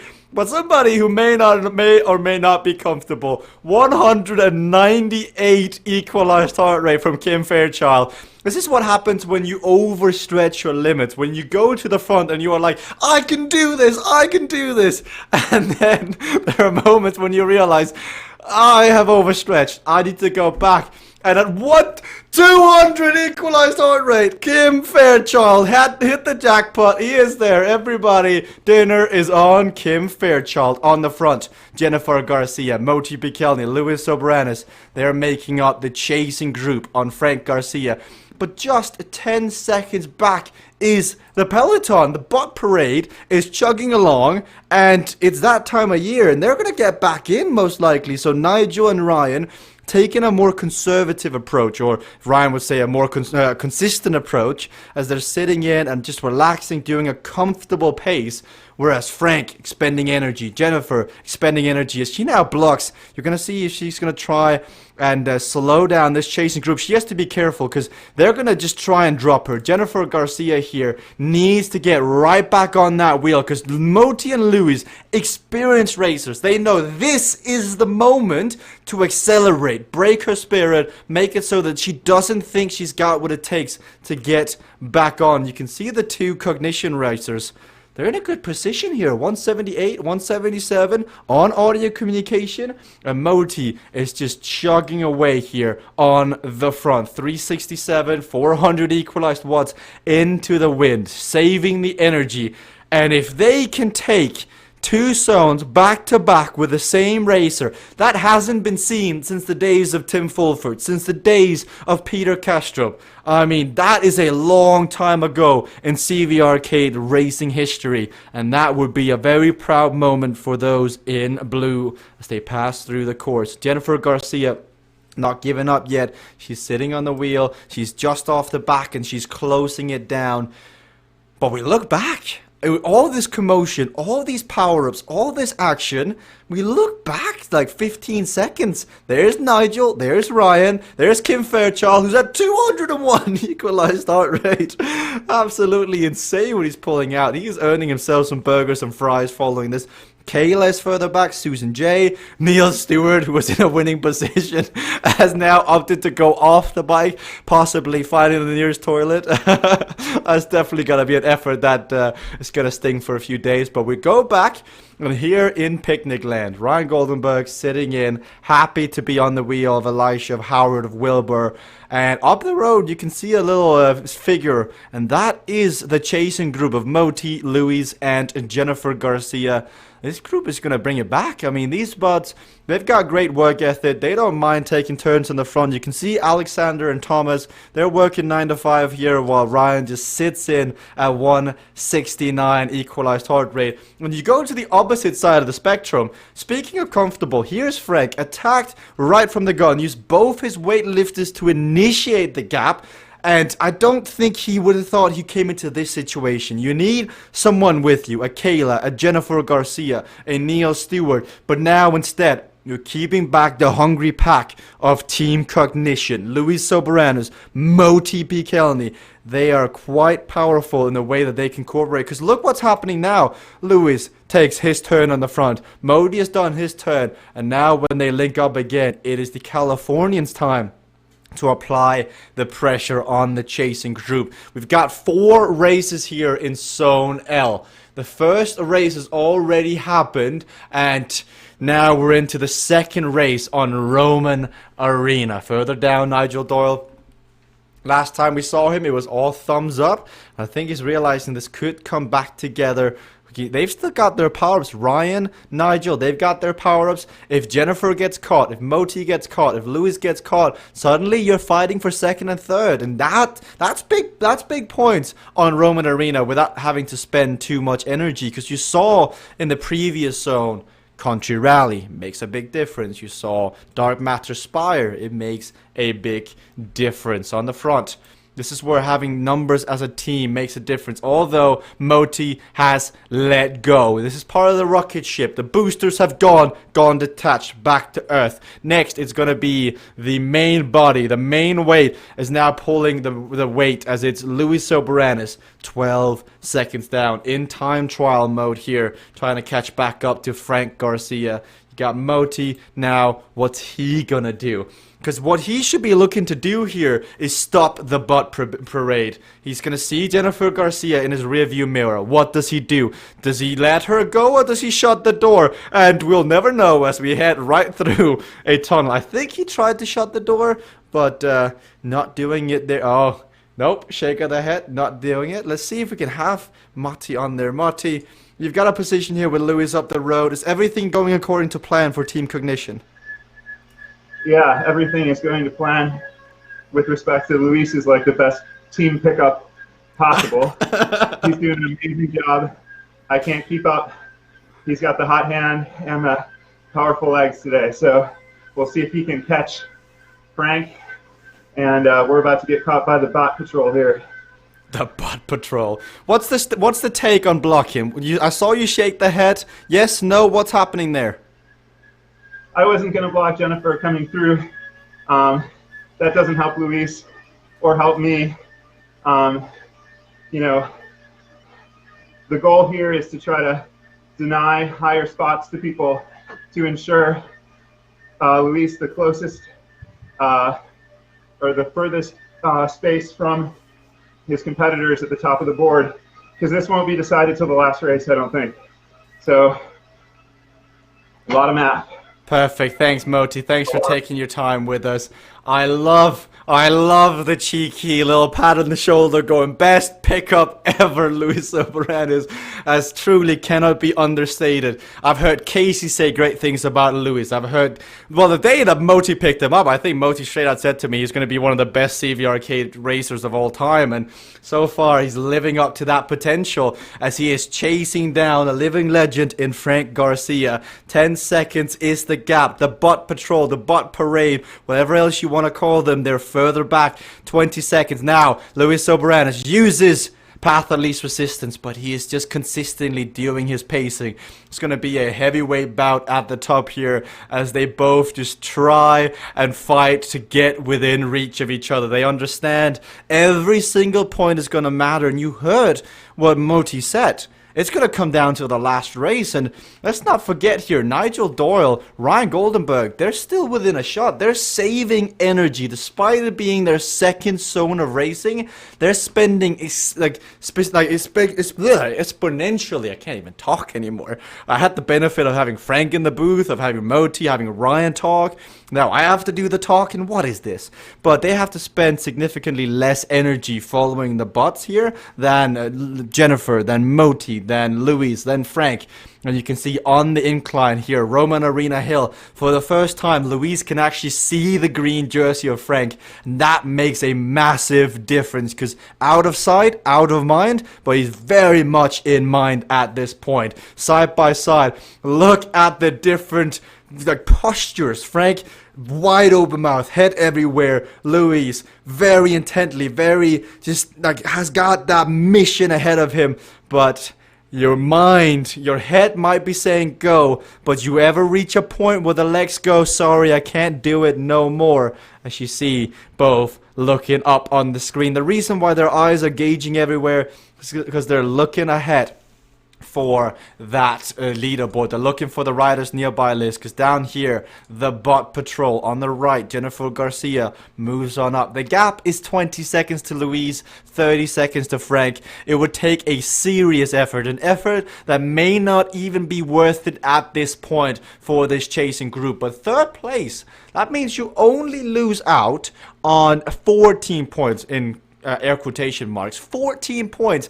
when you compare the effort between Frank and Luis, and we'll see, because Country Rally is coming up next, and Frank Garcia is quite good at that course. He understands it quite well, so I think he knows that he can use this race. He can spend that energy having that upper hand in Country Rally, and we'll see, because this is far from over. 3 kilometers left. Last lap of racing. Has Luis Soberanes used too much energy, winning the first zone, attempting to do what many have not been able to do for a long time in the CVRcade racing history, is back-to-back zones, with the equalization being so on point, with everybody having a chance to win. Freshness comes into play, and I think that's the big differentiator between Frank Garcia and Luis Soberanes. Even at this point now, Luis has got to be careful as he uses a power-up. He's got to be careful he doesn't get caught by this chasing group, because suddenly a second place ends up being a 6th or a 7th place. Then you spend all that energy and you've had nothing to show except for airtime. And that's great for your sponsors, it's great for your team, it's great for your teammates. But at the end of the day, the scoreboard is what you look at. It's not how long you spend on the front. It's not how many crashes you've had, how you executed your power-ups. The scoreboard does not lie, and we're seeing that now. If you bring them down right now, you'll see Frank, Ryan, Luis are very, very close at the top. Only separated by 3-6 points, and it changes as the racing develops. But Frank Garcia, this is what he does. From the gun, he attacks, and he knows that if he can just do over 344 is the equalized watts threshold, because that's what the bot parade, the bot patrol, that they're stuck on that cruise control. They can't go above, they can't go below 344. So if Frank averages more without anybody else helping him, he will just walk out on top. That's just the name of the game, and being a clever racer that he is executing that. But you can never rest on your laurels. Luis Soberanes, he's sitting back here. He's got a 12-second gap. This is going to be close. Second place here is well up for grabs. Ryan, Moti, Nigel, Jennifer, the way they use their power-ups, they've got weight lifted, path of least resistance left. If they use a double combo, if they use the correct macro burst here coming into the sprint, they could really catch Luis over the top, and suddenly those legs, they will just start to scream a bit more, because right now you can kind of like dampen them down. You can go, no, Bertha, Martha, you can slow down, legs. It's okay. It was not too heavy. But then when you suddenly see that somebody's catching up using thunder and lightning, that's when you go, okay, I hear you now. And that's where Moti comes in, the team member. I know he's in a position now where he can play enforcer. They can see him up the road now. And I think he's trying to just move on in here. We look at the gameplay dynamic at hand. Few riders. He slows down one line of butts. He slows down the right side, understanding that what's happening now is very important to how the race unfolds, because Nigel Doyle moves on up here in the yellow CCC kit. The gap is down to 8 seconds up to the Cognition rider. They've got two butt lines left. Ryan on the right, Nigel here. Has he done too much? Luis loses his last weight lifted. This is all or nothing. He pushes it, but the cadence, there doesn't seem to be anything left. The lactic acid now just building up, and with 2 races yet to begin to be done, those 2 crashes in Dark Matter Spire, they start to hurt even more, and here goes Nigel. Well, here goes Nigel. Quantum shift, weight lifted. It was an old diesel engine. You've got to get it up to speed, but there he goes. Quantum shift right on through. Weight lifted, and he has left the chasing group for good. Off for the pursuit of happiness, glory, and all that remains. Nigel Doyle is off in the attack, but it's a 10-second gap. You would have thought a bigger acceleration may have been needed. Ryan, Moti, side by side. 2 very good friends now as they're fighting for secondary positions. See what they're going to do. Ryan going for a more conservative approach, choosing to stay with the bots till the very end. 300 meters to go. Frank is on Victory Boulevard. All he's got to do now is finish it off. 15 seconds back. He literally attacked from the very first moment you could possibly do. You stand in the start gate, and it's, as much as the game is like Mario Kart, it's not like if you time it right, you get a speed boost. It's not like on the second beat when you press acceleration. No, the legs have got to be there. Frank Garcia taking the victory here on a Roman arena. Excellent, excellent racing. Then further down, Luis Soberanes has got a gap, but in chasing here, Ryan Goldenberg is going to catch right on through Nigel Doyle as Nigel uses Quantum Shift. Luis takes second, and Ryan takes third, leaving the scoreboard wide open as Nigel with another head shake as he crosses the line. Moti in fifth, Jennifer, Kayla, Susan further down, swiping the sweat off. Great racing all around. Frank Garcia takes another win to add to his trophy case here on Roman Arena. Coming up next, Country Rally, everybody's favorite course. You gotta dodge the logs, you gotta be aware of the barn door, and then you've got the hay bales, everybody's biggest nightmare. They wake up with cold sweat in the middle of nights going, no, not them again, no, go keep the hay bales away, don't let it be harvest season. Frank Garcia wins Roman Arena. Scoreboard, you got Frank, you got Ryan, you got Luis, you got Nigel, anybody's game. But Frank, congratulations. Did it help commentating the previous race, watching the sedate racing, or was it just the freshness that really came to play? It was my dumb statement while commentating that I would light this one up, and so it was more that than anything. Just thought I would light it up, and they gave me the gap, and I was like, okay, I'm going to try and hold because that's what I said you should do. It worked, but it didn't look like it was fully executed because Kayla and Jennifer, they were there, but they never got back on. Was there a moment you thought, oh, I may have just gone too hard? Yeah, like a whole bunch of moments. Like, except for maybe the first minute of the race. So I think you got to get out early in that first 10 seconds, and I think sometimes people are like, oh, we're going to do our power-ups, so we just didn't execute real well. We missed it in the first race too. We had to play, I think, but Ryan did a little bit of a counter. When you go hard, you got to go hard. Whew. Anyway, I'm probably incoherent, so I'll leave it at that. Country Rally, Frank, you're at the top. I'll let you rest up and catch your breath again. Ryan, comfortable in the racing, getting that third place, and now coming into Country Rally. You're only 3 points behind.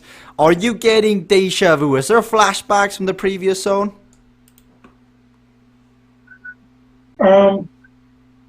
A little bit. Not necessarily having high hopes for the day, just based on where I felt coming in, but finding myself somehow near the top. I think if I told you that might happen in advance of racing today. Yeah, I mean, I knew Frank was going to be a big threat today. But yeah, definitely deja vu seeing Luis up there with me. Maybe he can be nice again and just let me stay ahead of him. Okay. I think there's going to be no gifts this time around. Ryan, you said you can catch 5 out of 6, but you were lacking that last second. Will you find that last second this time? I gotta stay clean again. I can't hit the dirt or the tarmac or whatever the surface is on this hit a barn door or something. So that's goal number 1, and then just taking those seconds where you can, like Frank said. You can make up a lot on the straights, and if you take the corners right. Well, Ryan, we'll see if the legs have anything left, but I know there's a lot of bragging rights. There's a lot of points for the seeding as well. I mean, we're racing for all sorts of things here in the bracketed session. The rights to move on up, fight easier opponents once you get into the tournament, but also day to day. I mean, these racers, they're all good friends. They talk amongst each other. And when you come into the racing and you finish up and it's time to hit the showers, that's where you can say, I got you there. Well, we'll see if that's going to be the case here, as from the gun, once more, I'll be keeping a keen eye on Frank Garcia, because he said in the commentary that he would light it up from the start again. When that is back, is gone. Kim Fairchild. Jennifer Garcia uses, uncrashable. Oh, the Nils Heldens double tap. Both power-ups from the gun, and so at a disadvantage, she now needs to really feather the brake here, otherwise she will crash, and she does so nicely. Frank Garcia, though, on the front, he kept his uncrashable. We saw this from Beth, from Carl Axel Sander, and now in a good position here as he comes through to the hay bales, staying out of trouble, and he moves to the right. Nigel Doyle, the yellow CCC squad here, he comes on through, and he's got to dodge the hay bales. Last time he crashed by changing lanes. We'll see if he's learned from his mistake as Jennifer gets past on the right. Moti further down. Louise and Ryan in 6th and 7th, both having their powers remaining. But it's Frank Garcia who's out to a very early lead, and that's like rhythm courses. These, like, you could write like studies, you could write scientific tests on these courses, as everything comes down to the pressure, the currency of pressure, as Tim has spoken at length at in interviews, is so invaluable. Putting somebody else in an uncomfortable situation and forcing them to make mistakes. You heard Frank refer to it as ping pong racing. As if you keep returning it, if you keep putting it over the other side of the net, eventually your opponent will make a mistake. Now, granted, ever so often you're playing somebody with a crazy backhand and they're going to catch you. But more times than not, a defensive style of racing like that, especially on technical courses like this, will come into play. Kim Fairchild crashes. Moti! Oh! I think Moti, I'm not sure what happened there, uncrashable. You can see him looking around. I'm not even sure what happened. He used uncrashable. I think he may have gotten caught in somebody else by the side of the road. And now Luis Soberan is up towards the front. But Nigel Doyle is in 2nd place. Look at Sonel, Kayla, Moti, Jenna. They've all got this as their preferred zones. But with how those 3 are performing so far, that benefit is not really coming to play. And we're racing with straight up performances now. Luis also has the disadvantage of not racing with a matching kit. So that is also, well, I guess it is matching now with the blue top and the blue game. So he's changed that since last time we saw. But Ryan further down in 4th. Very similar position to Zone K. Similar skill sets, find themselves in similar positions here as Ryan and Luis. Now back to back, coming in with 4 kilometers to go in the racing on this course. Country rally, you go right, you go left, you got the hay bales, you got the barn door, you got the logs, and you've got to stay on it at all times. You got Ryan here on the left. You can see the ecliptic machine or whatever it's called on the right of him. You can see Frank Garcia as well as the 2 riders. Frank really nailing every corner. I was surprised when he said 10 seconds. 10 seconds is the difference you can make up per lap. We're racing 5 laps. That's almost a minute that you can make up just from nailing all these corners. And I'll be interesting to see over time, if you ran an experiment with like 100 laps of Country Rally, just how that would plan out. Because the more races you do, the more laps you do, the more it really shows through. As Ryan with Luis on the right. Coming on through here, this is where they both chose a similar route through the course, and Ryan got blocked into the back of Luis. That was the end of his hopes. We'll look further down as Aaron Stalling is down in 10th. He is chugging away. They got the matching kit. Kayla Laguna in 9th. Aaron checking what time of the day it is. It is suffer o'clock. Cara Laguna in 9th. She is looking at the screen. She's got this as her preferred zone. Overall on the scoreboard, she is 6th. Adding the points, she would move up to 5th, but so does Ryan Goldenberg. This is a move. An acceleration comes through Luis. He's not going to wait until the last moment. When that is back, uncrashable. But when will it... Ooh, that was close. When will it run out? It runs out there. He's got Nigel on the left. And now they can see Frank. But Frank is way out in the distance. Nigel, Ryan, Frank, all without their power-ups. And Frank still has a 10-second advantage. We look to Luis. Luis did a really good race last time on Country Rally, but on Dark Matter Spire, the facade started to crack. The mirror started to show the shape because He crashed not once, but twice on Dark Matter Spire. That is a sign of fatigue. That is a sign of tired legs. And now he's going to have to pull through. Kim Fairchild, Jennifer Garcia go down. Homer Thompson with a fantastic performance here. Good to have Homer in the racing as well. But halfway through the racing now, Luis, he's got that stare down well on. Like, I would be scared if I saw Luis outside, because he can just stare into your soul for hours as he accelerates and tries to catch up. So, power-up status, Frank used all his. Nigel, all his. Ryan, all his. Luis Sobranis still has wind at his back and uncrashable. And what this means is that Nigel and Ryan have to keep the pace at high, because at any moment, Luis could use the wind at his back. And this is, I think you'll look to use it on this straight away. I am actually yet to race Country Rally. I've been stuck in this commentating booth. Somebody locked the door, took the key, threw it into the Mississippi River, and I've never seen it again. So if anyone could send help. But Country Rally, once you get into this zone, this rhythm, one crash can take it out of you. You see Frank here has got to dodge the butts. He goes on through Musk, goes on through Wilbur, accelerates, and then Nigel Doyle on the barn door. Oh, that is devastating news as he takes a tumble on the barn door, not getting through it. So CCC's chosen one gets to meet the barn door. We need a name for the barn door. I've yet to see it. We've got the Lex Zapper on Saturn, and we've got Castrop Corner. We've got all these great things to chicane as well. The barn door. Somebody out there's got a great suggestion. Leave it in the chat right now, because everything needs to get a name. Ryan in second place. He's gaining now. I mean, you're seeing him. He's nailing the course. 30, 40 kilometers an hour. He's understanding the course now better from listening to Frank's instructions in the last race. And he's got an 8-second gap on Luis Sobranis. But Luis has to use his power-ups. He's yet to use them. And will he be waiting for the very last moment? Meanwhile, Frank Garcia on the scoreboard. He's got a 13-point gap coming into Dark Matter Spire. That's going to be a tough one to overcome, especially since Frank has fresh legs. Moti down in 8th has just crashed, and now we enter the last lap of racing. Everybody's eyes looks upon Luis Sobranis because he's got his power-ups. There goes wind at his back. Wind at his back gets used. As you can see now, he is attacking away. We got Barney the Barn Door from Supermarine Spitfire. Barney the Barn Door. Well, that is it. Auction going once, going twice. Do I hear anything else?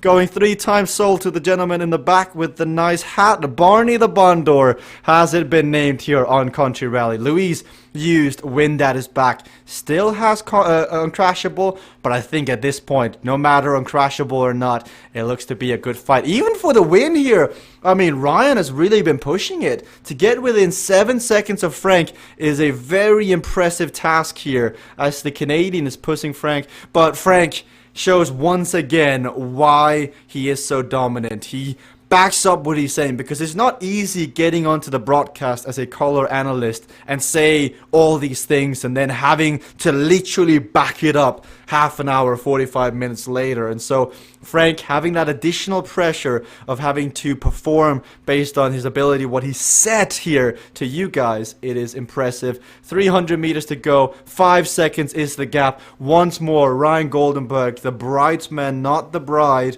as he's going to have to keep racing Country Rally to take that spot up. And once more, it's very similar to the last race. 13 points is the difference, and that, looking at the scoreboard coming into Dark Matter Spire, can be all she wrote. But 3 laps, inertias, weight lifted, anything can change. But Frank Garcia with a 2nd consecutive win, long range attack on Roman Arena, takes the win here on Country Rally. Ryan Goldenberg in 2nd place, gets ready for the next one. Luis Sobranis 3rd place here, as he can be relatively happy with that one. Sits up, catches his breath. Nigel, though, a crash. He was right on the wheel of Frank Garcia. Crash taking him out of it. He's still in a chance to get on the podium, but it's an uphill battle. Speaking of which, Dark Matter Spire is up next. 3 laps, 1 weight lifted, 1 inertia. Sorry, 1 wind at your back and 1 inertia. This is going to be the decider for all the marvels Who's got anything left? Who's got team members? Who's got the will to dig deep one last time? Week 1 of the bracketed session of the CVRcade World Cup is coming to an end. And we've got one more race here. So we watch Frank Garcia cross the line on Country Rally at the front, winning. Took a lot out of him, but now he's got to finish off the job. Congratulations, Frank. Country Rally. Does that course ever get any easier? No, but it's a fun course. It's rhythm, and other than that one time where the bots got in my way and I didn't have time to sit behind him and I had to risk going around him, it was pretty just maintain the rhythm. Now, Ryan, Luis, you've got a substantial gap, 13 points down. You've got inertia's wind at your backs. Are we going to see yet another of the patented Frank Garcia mental attacks out of the gun?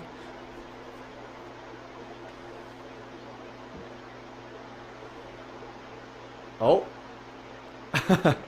I'm not sure if Frank heard us. That's okay. We'll move on. Oh, I thought you were talking to Ryan. No. No attacking off of this one. I got nothing. I just hang on Ryan's wheel the whole time. I don't blame you. Now, Ryan, for the same question, since that'll be fun to hear. Do you think we're going to see another Frank Garcia patented, like, crazy attack from the gun? Well, you said he was going to take my wheel, and I'm definitely not going from the gun, so it'll be interesting.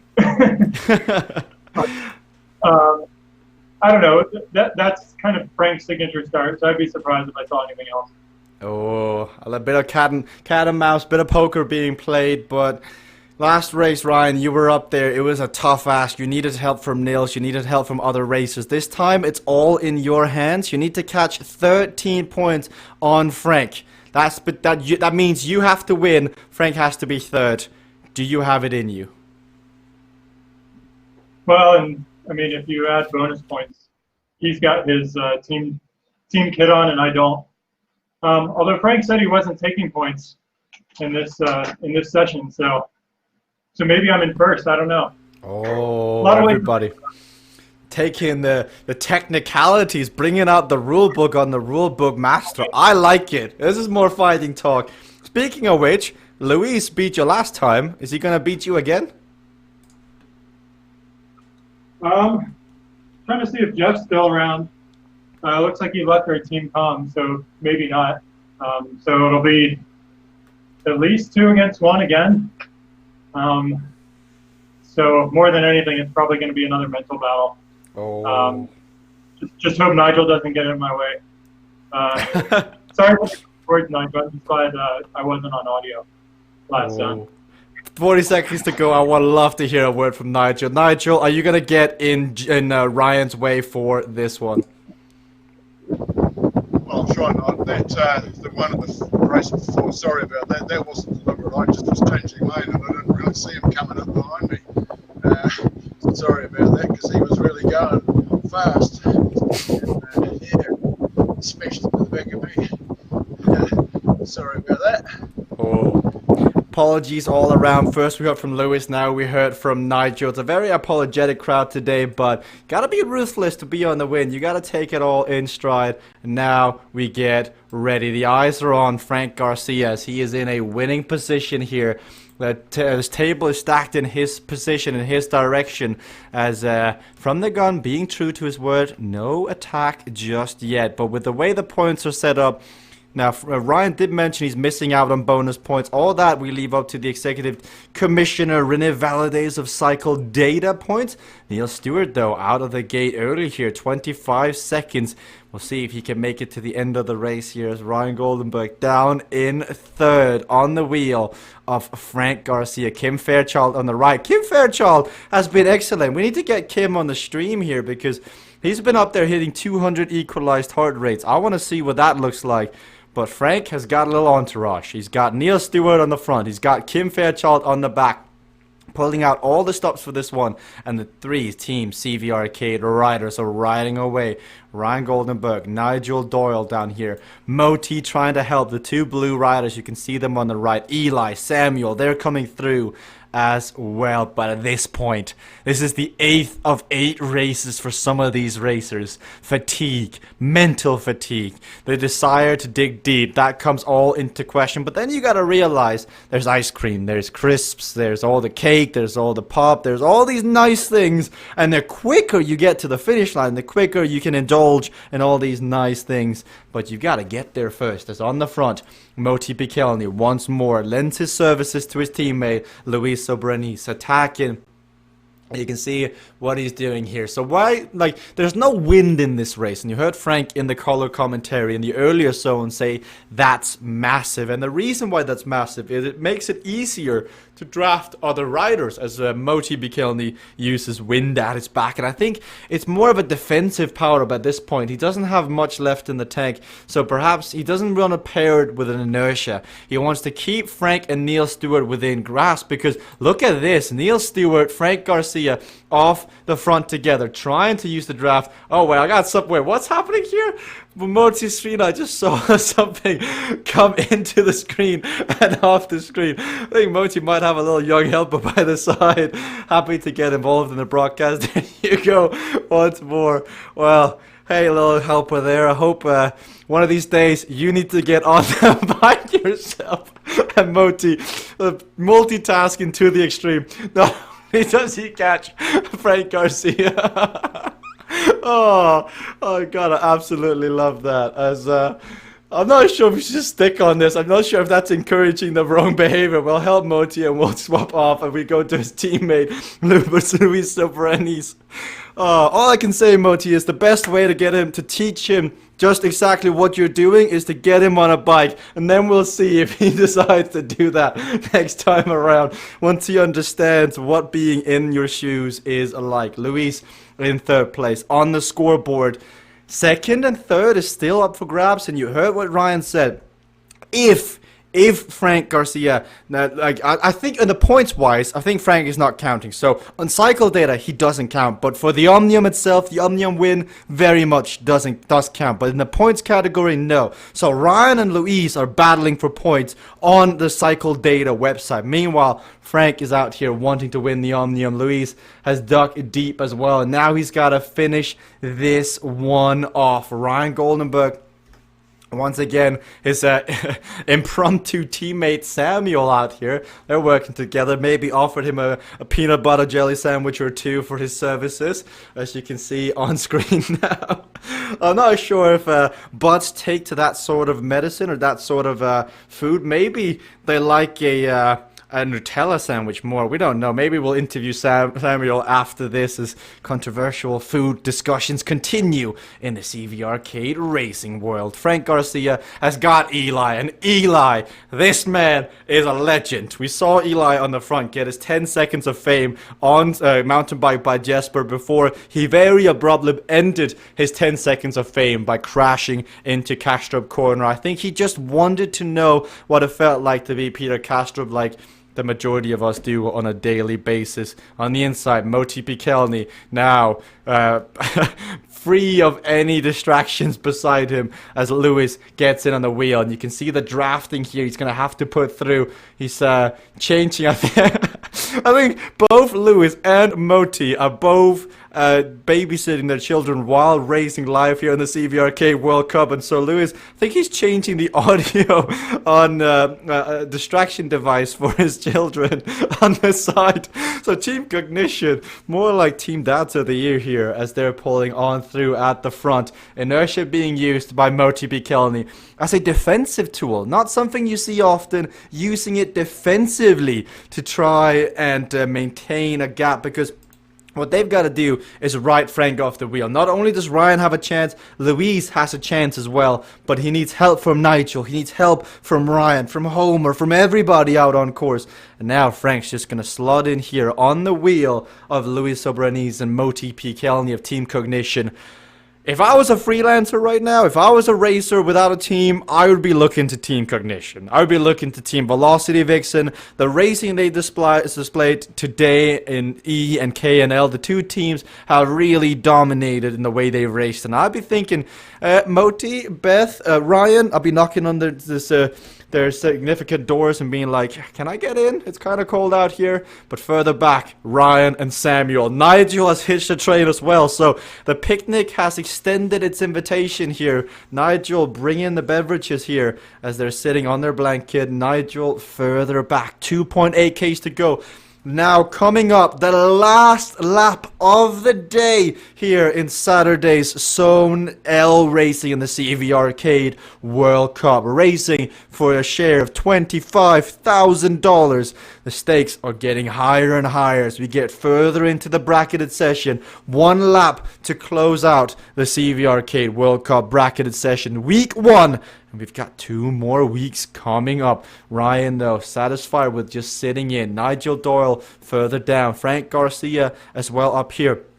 Luis, though, is 0.5 of a point behind Ryan. He needs to find 0.5, and this comes down to the previous races. It comes down, you think to Echelon, could have done better. You think back to Country Rally, could have done better. Roman Arena could have done better. And for Roman Arena, the answer is definitely no, but perhaps Country Rally and Echelon. Luis swings off the front. He's going to get on the wheel here. We see him crash before.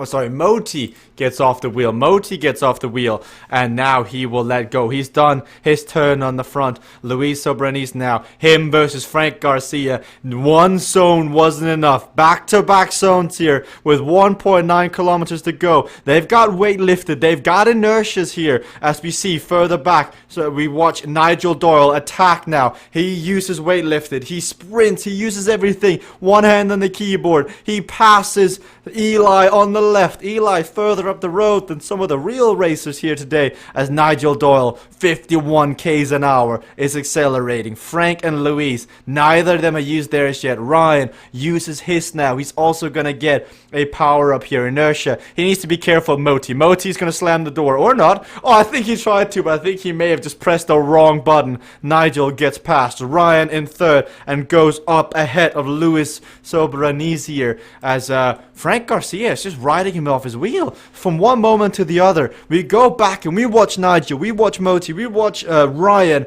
and when we come back, Frank Garcia, oh, he's got to be careful here, because with the descent coming up, if you use inertia, if you use weight lifted, a wind at your back at too high of a speed, you will fly out in some of these corners. But he only uses wind at his back. Opts not to use the inertia, perhaps thinking about using it in the sprint, extending his sprint on the straightaway. And Ryan Goldenberg has gone straight past Luis.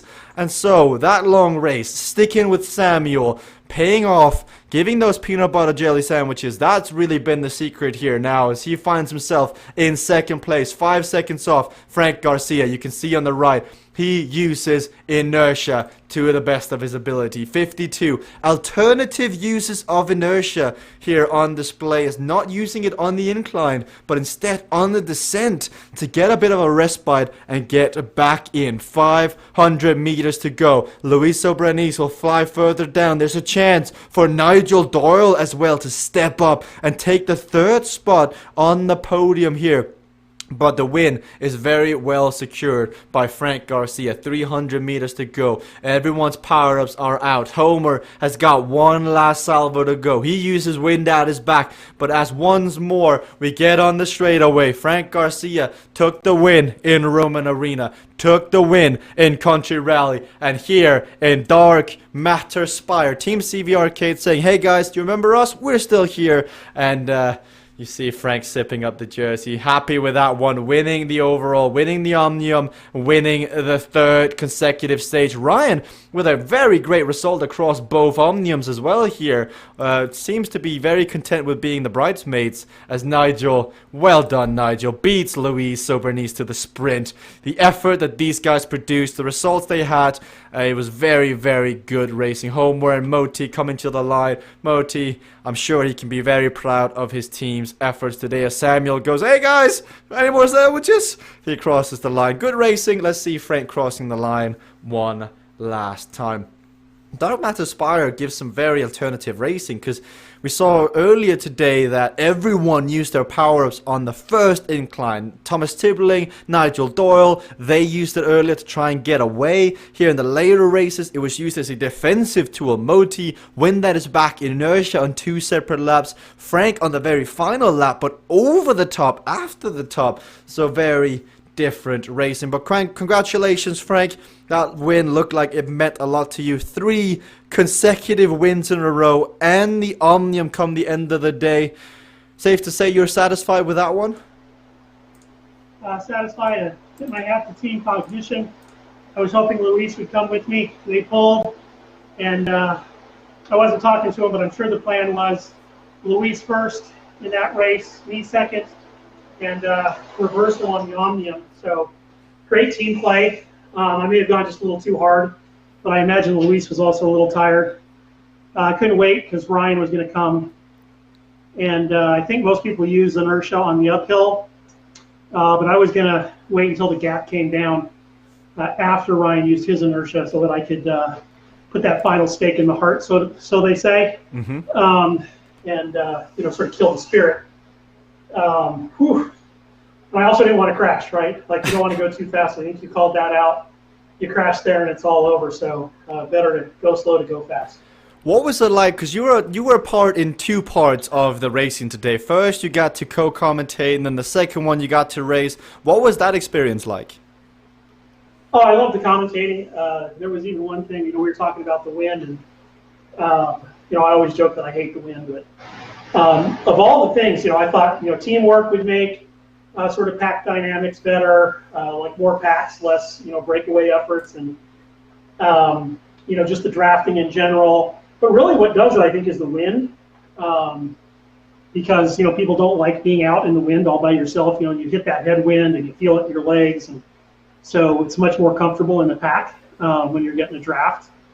So I think that's just a unbelievably great addition to the racing dynamics, and I think it makes it much more real. So it's kind of fun commentating on those. Of course, I'm a software type, game designer type, so I love that as well. Mostly I race, one, because I love cycling, but also kind of see how the dynamics are working.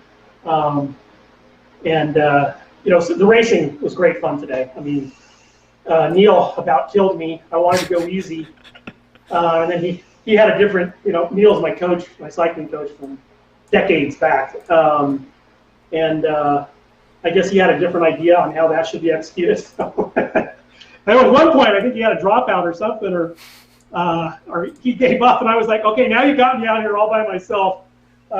What do I do now? But Cognition came to save the day. Well, Frank, I echo those words. It was a joy to have you in the commentary booth. It was a joy to see you execute as well on the words of wisdom you were shared. That's the tough part, but congratulations on the win. We've also got Ryan with some finishing words. 2 runner-up slots today, Ryan, for you. Velocity Vixen coming into their own. You as a team, you seem to cherish those top 5s more than the victories. Is that just a decision you guys have made as a unit? No, definitely not. And maybe that speaks more to my just preference for consistency. I know you had that in my as one of my. I guess it's a strength. Could be a weakness too, but I'll take it as a strength. But if I recall, I did have a teammate on top of the podium this morning, so we make it up to the top occasionally. Occasionally. I know. It's easy. It's like, it all takes turns, right? I come back to the one comment you made the other day where you were like, oh, it's a good day, 3rd, 4th, and 5th. So all jokes aside, Velocity Vixen is a strong team. How about the racing dynamics today? Because you were out there a bit isolated without Jeff. You had to dodge Moti. You had to compete against Frank and Luis in the second one. The first one was also contested with Niels Heldens. How were the gameplay dynamics for you? Oh, every single race there was a good story going on. It's been eight events that I've raced and 4 more that I watched this morning, and I can't recall all 12 of them today. But either really close battle for first, or just really good team play dynamics, or just somebody making an unbelievable effort. Neil's had a few today. He may take rider of the day if there's such thing. Beth had an awesome effort this morning as well. And of course, Carl Axel. I have to give shout outs to my teammates, but yeah, just great work by everybody. Yeah, really good stories, really good gameplay. Now, last words. Luis Sobrani's taking the win. First off, hopefully the sweat is out of the speakers for this one. I actually think you may be muted on your side, Luis. I think your microphone may have been so indulged in the efforts you produced that I can see that no audio is coming through on my end. So I know that is something we'll look into fixing, but otherwise, Luis, great racing today. We'll have a look at this is what happens. Cycling has never been used before in this capacity. Virtual cycling, very fun to watch like this, live streamed around the world. But when you race, it gets sweaty. When you're using iPhone headphones and you're speaking like this gets quite sweaty, and so it can be difficult. But here are the highlights from Zone K and Zone L, Echelon on Zone K. It was a great display of teamwork from Team Cognition, unleashing Louise after an early attack from MoTP Kelney.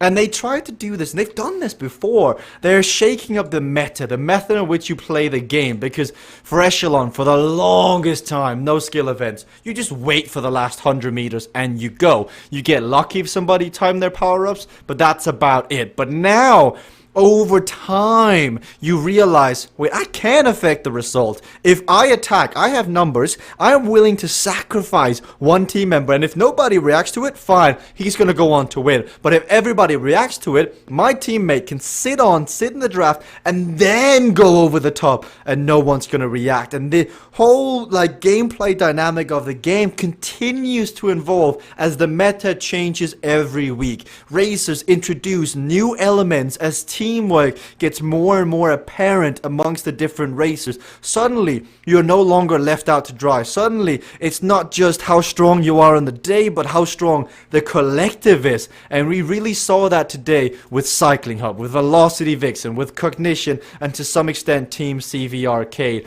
As you see, Ryan Goldenberg passing Louise on Roman Arena. Niels Heldens, great day of racing for him as well. As Zone E, he came to his front first day on the stream as well, so the additional pressure that's added on to that, can only start to imagine what that does to the mind. As you know, you're going to be watched in the morning by 300 live viewers. That's not easy. Imagine 300 viewers in an auditorium. That's quite a lot of people. And Country Rally, high skill event. The one that stands out from the rest as Barney the Barn Door played a nuisance for some of the racers. Louise on the front, Ben's up there, Nigel Doyle here, crashing as she changed the lanes. I need that head shake in the game. I would pay money for my avatar to be able to do the Nigel Doyle head shake. I mean, I only wish to one day be as skillful as Nigel Doyle in the way in which I shake my head. I mean, that takes years of practice. As you can see, Luis Sobrani, this is epic. This is where he's almost got the win. He thinks that Uncrashable is like Quantum Shift, as it makes you phase through other riders. And you can be in the moment, you can have all the fun, you can be on an A-game day. But when your mind plays tricks on you, which it may do when you find yourself in new situations, Uncrashable, surely that's Quantum Shift, surely it phases through other riders. No, it only lets you phase through Barney the Barn Door and other objects on course. Dark Matter Spire, last race in Zone K. Nigel Doyle here with a smile on his face. Him and Thomas Tibbling make up the gap. Quinton Molyneux in teamwork of Niels Heldens today, trying to get him further up as he skillfully avoids there. That's another element of racing that's come through recently. The positives and negatives of racing. The blocking, the anti-blocking, the power-up usage. And speaking of negative racing, Luis there crashing twice, not helping his racing, but understanding that as a unit, positive racing is a lot easier to execute, because negative racing takes in the fact that you have to do something to somebody else. You add another variable to the equation, which is that X factor of a different person. But positive racing, you control all the variances. You saw what Frank did on Roman Arena, the highlight coming up from the gun. he attacked, and by him issuing and really putting down the pressure, he forced everybody else to play to his tune. And when there are certain courses that are rhythm courses, that makes all the difference. And that's something I think we are only seeing the tip of the iceberg of right now. I think as we get into the more racing, into the season, I think the further down the iceberg we'll get, and more of these nuances of putting pressure down, understanding, right, we have 6 power-ups. If I can force out a power-up, I'm more likely to win later in. So instead of waiting it and just thinking, right, if I gotta use my power-up, I win, but you think in terms of chess moves, like, what are they called? Rook to d4 or whatever. That then causes knight to whatever. All these sort of moves can put yourself in a position to checkmate the opponent, and I think that's what we're seeing unfold. And then here it is, Roman Arena, Frank Garcia, Jennifer Garcia, and Kayla Laguna from the gun as Kayla puts a block on Moti. Payback for what we saw earlier in the racing. That was really what changed the dynamic as the 3 tried to attack away. Only Frank got the gap early on. And then some different style of racing. The consistency here is Nigel and Ryan sticking in the back. I'm not quite sure what I'm doing there, if I'm honest. But Nigel and Ryan sticking further back with the butts and understanding that I've raced this before. I am fairly certain I know how this race unfolds. It comes back. And for Ryan, that was the case. The conservative approach, the relaxed approach, it gets you better consistent results at the top. Like limiting the amount of mistakes you can make in the race puts you further up on the scoreboard. As you see, Frank getting out on the road, up ahead of all the action, and can rest and go into country rally as Lewis spent the entire race just chasing on. He ends 3rd place on the podium, but on the podium nonetheless. Country rally. This is where in the broadcast, it's one of the first time, I hope first of many, that we have Frank in the commentary position, as he said, you know what, this is where you've got to attack. Country rally, if I was in their shoes, I'd use wind at my back, I'd use Uncrashable in the first lap, and we're seeing him do it. And this is very akin to other high skill events. Sudden lane change, everybody sprints for the first left-hand corner. Dark Matter Velo, everybody sprints for the first right-hand corner. Because on rhythm courses, the majority of the time is made up in the first few seconds of the racing. And they know this. And it's so evolving, because like today, Niels Heldens, arguably one of the stronger racers in 2 out of 3 zones. But it doesn't matter how strong you are. In the virtual racing platform, like CVRcade, it comes down to how you combine your mental fortitude and your absolute strength in your legs.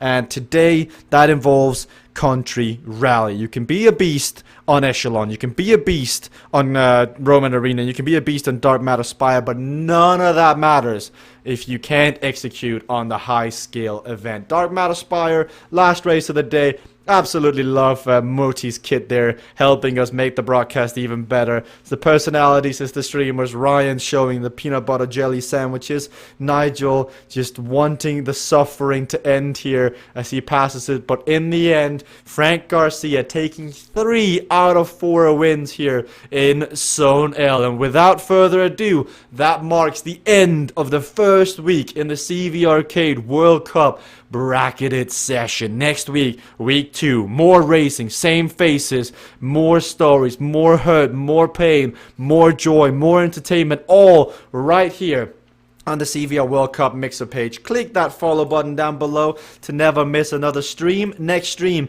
is on Tuesday for Zone K, L, and T. We start same time. Click that follow button down below to get a notification when we go live. But until then, we'll see ya.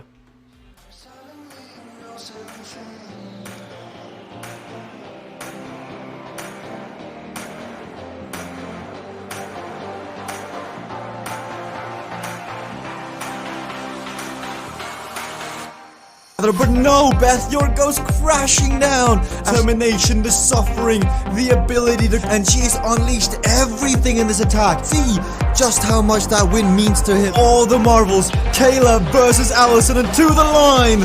Kayla Laguna takes the victory.